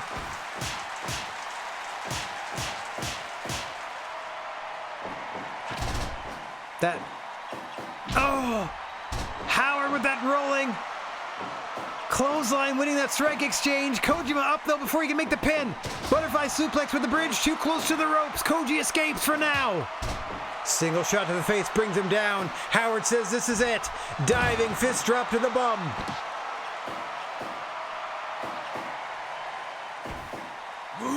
Another brainbuster to Kojima, who rolls through. Down with the clothesline. Howard says this is it. Moving his opponent to the corner. He likes to do a package pile driver into the middle of the ring from here. Maneuvering Satoshi Kojima until he has him just where he wants. Butterfly with the bridge into the center. 1, 2, 3. He got him. Jack Howard does it again. Unstoppable is the Hollywood hunk. Unstoppable. What an effort from Satoshi Kojima, but still unable to topple the Hollywood hunk, Jack Howard. Still your MLW champion of the world. Or at least the champion of the MLW. And that's not even the main event, because coming up next for the GWA Junior Strap, champion Darby Allin, the master of the no-look coffin drop, taking on Johnny Wrestling, Johnny Gargano, looking to lock on that Gargano escape.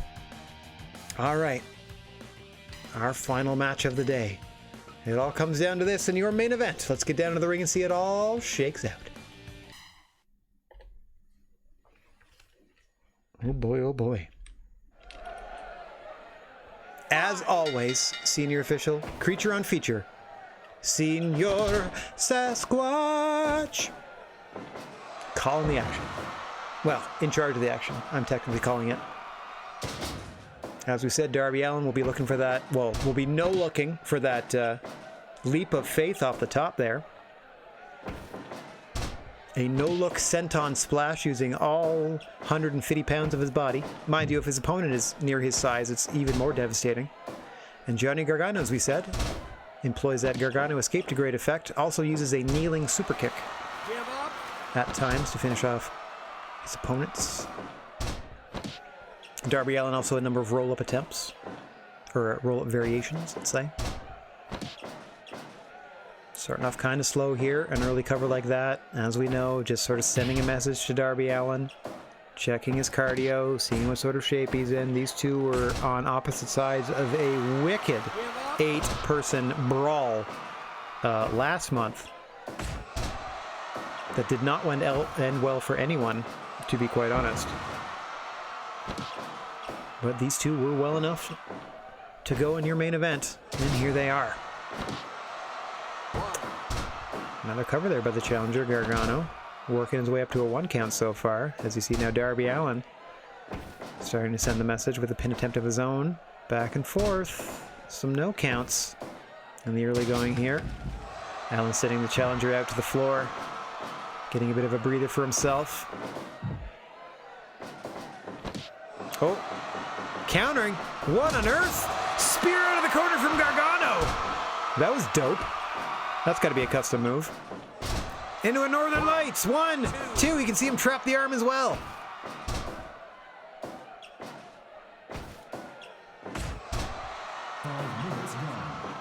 Amazing athleticism from the challenger, Johnny Gargano. Haven't seen that slingshot spear before. That was pretty cute.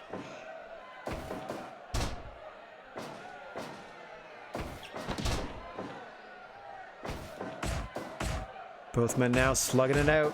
Center of the ring.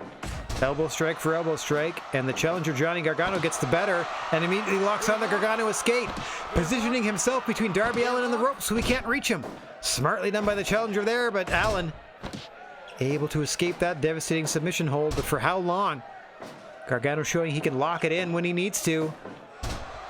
Not even 7 minutes into this contest. Darby Allin in a world of trouble, back into the escape. Darby has a history of neck problems. Mind you, so does half the roster here.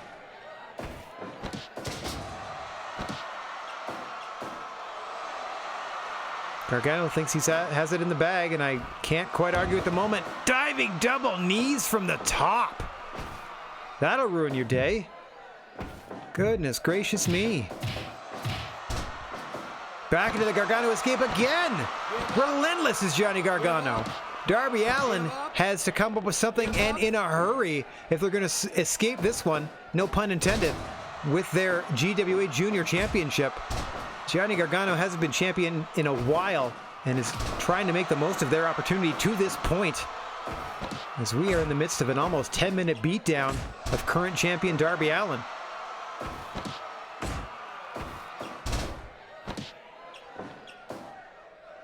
Darby might have heard me, starting to build a little bit of something, crossing those legs on a pin attempt, just getting a 1 count though. Meanwhile, Gargano has locked on that Gargano escape a handful of times. Next time he does it could be the difference maker, could be the last chance for Darby Allin. Master of the drop down, off the ropes he comes, just got that clothesline off. What timing of the ropes from Darby Allin. Eats a complete shot from Johnny Gargano though. And then a DDT. Undaunted is the challenger. Snap suplex from champion Allin. Planted with another DDT from challenger Gargano. Oh, into another mess. A side heel hook figure 4. Various submission maneuvers now by Johnny Gargano. Working over the champion. Springboard drop kick now into a cover. 2. Kick out of 2 from Allin. You cannot discount the heart of the current GWA Junior Champion, but Johnny Gargano is relentless now, back into the escape, and that'll do it. At a time of 1, 2, 3, 4, Johnny Gargano with a statement in this match. Dominating your GWA Junior Heavyweight Champion to claim the gold as their own. In the worst match on the show. You can hear them booing. You see the boos, you can hear the boos mixed in with the cheers, because it was only 2/3 of the crowd were happy with that. And so Darby Allin's time with the gold is fleeting. Luckily though, the rest of the show was great. So our overall average is 87. So let me just update my championship ranking here. as Darby Allin is no longer our junior champion. They were summarily just whooped on by Jay Gargano. Okay, I think I'm all caught up now on our championship squads. So happy that the NXT Junior title has left us, so that knocks one title down and two more that we need to get rid of. Plus, we can start bringing in the Smash titles if we can. So we can go ahead and end this event and see what the aftermath is. Yep, Gargano won that. Valletta won the All Japan belt, or sorry, won the NXT Junior belt and took that back to All Japan with him. Lesnar won our GCW belt. Those are our three changes. How many people were here? 70, almost 72,000 people showed up to watch this. Holy moly! We're getting like football stadiums every month in America. That's amazing. And they paid 60. Adam Page is the new AEW champ. Yes. Soma Takao and someone, yeah, DDT, Eric Stevens and Ross Von Erich won the MLW tag belts. And we made about $2.5 million on this. That's pretty good. Oh, we got our 60 mil so we can expand the gym. Singles tournament with DDT, so that's some interest that they have in us. Also, Noah has a bit of interest. Okay. So that means we're being at least, you know, more friendly. Or we're trying. Year 5, March. Whoa! That's amazing! Remember when we released Cash Wheeler last month? Well, they published a juicy tell-all book about their time with us. That's awesome. Cash Wheeler with a filthy expose on the inner workings of the GWA. I bet you they're talking about how terrible we are to other promoters. Let's just hope it doesn't come back to bite us and sink our popularity. Wow, that's great. Space Monkey! They found Space Monkey! Oh, Doc Ellis wants some more cash. All right, this should be a lot. This is usually a pretty substantial list, so let's, Doc. Anybody else? Tyler Bate. Okay. Anybody else? Finn. Oh, a couple Demon Club members. Anybody else? Oh, Alan and Finn. You got it, buddy. No titles involved, but Finn v. Alan. That's going to bring more people to the show. Or if I already have a full house, it'll encourage them to pay more money to see the show if I can boost the ticket price.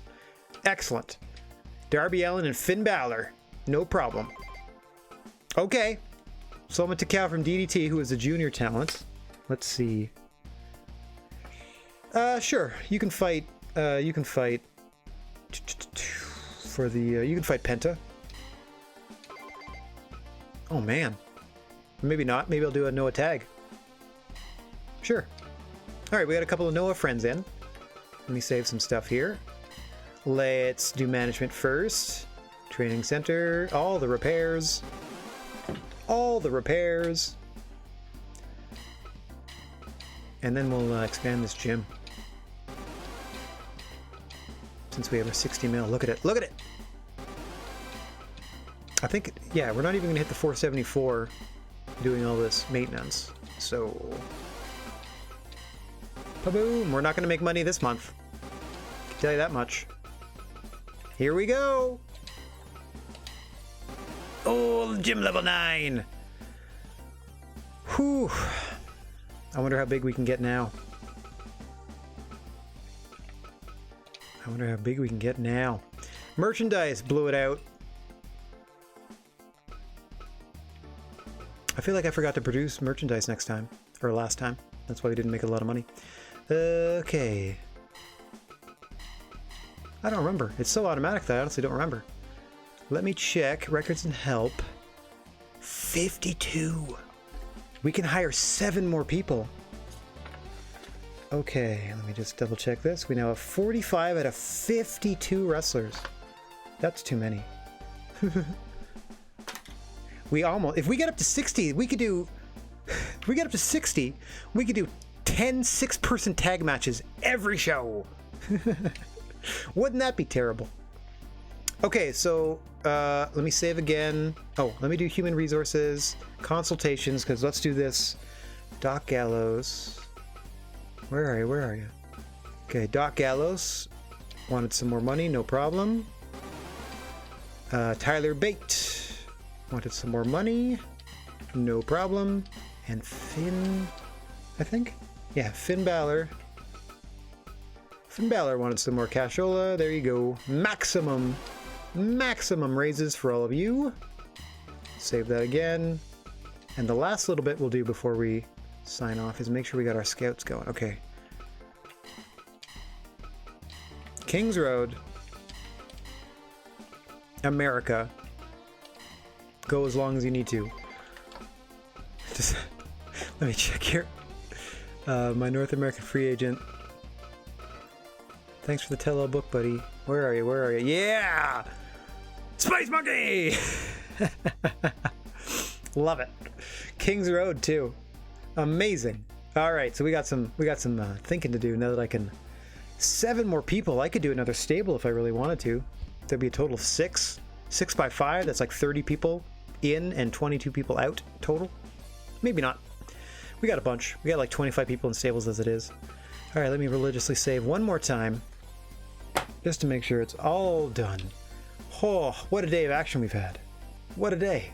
Let me just do this real quick and say that's going to be all for me for today, and I want to thank everybody for watching, no matter where or when you happen to be. Wishing everybody out there chill vibes and, for the moment, non-contact high fives. If you find yourself in possession of a plethora of positive energy, please share it if you can spare it. And don't forget about your old pal, the Silent G, Rad Gnarly, saying so long for now. I'll be back Friday afternoon to finish Under Hero for really reals this time, I promise. But until then, TTFN. Let's see if there's anybody alive that we can spread a little love to. Oh, there we go. Let's go say hi to Katsuni Creations. Thanks for spending the time with me you did, everybody, and hopefully I see you tomorrow. If not, take care and enjoy your day. I mean, enjoy your day either way. I demand it of you. You better enjoy your day or I'll be real mad. Not true. I'll be fine with it. But still. Ta-ta for now.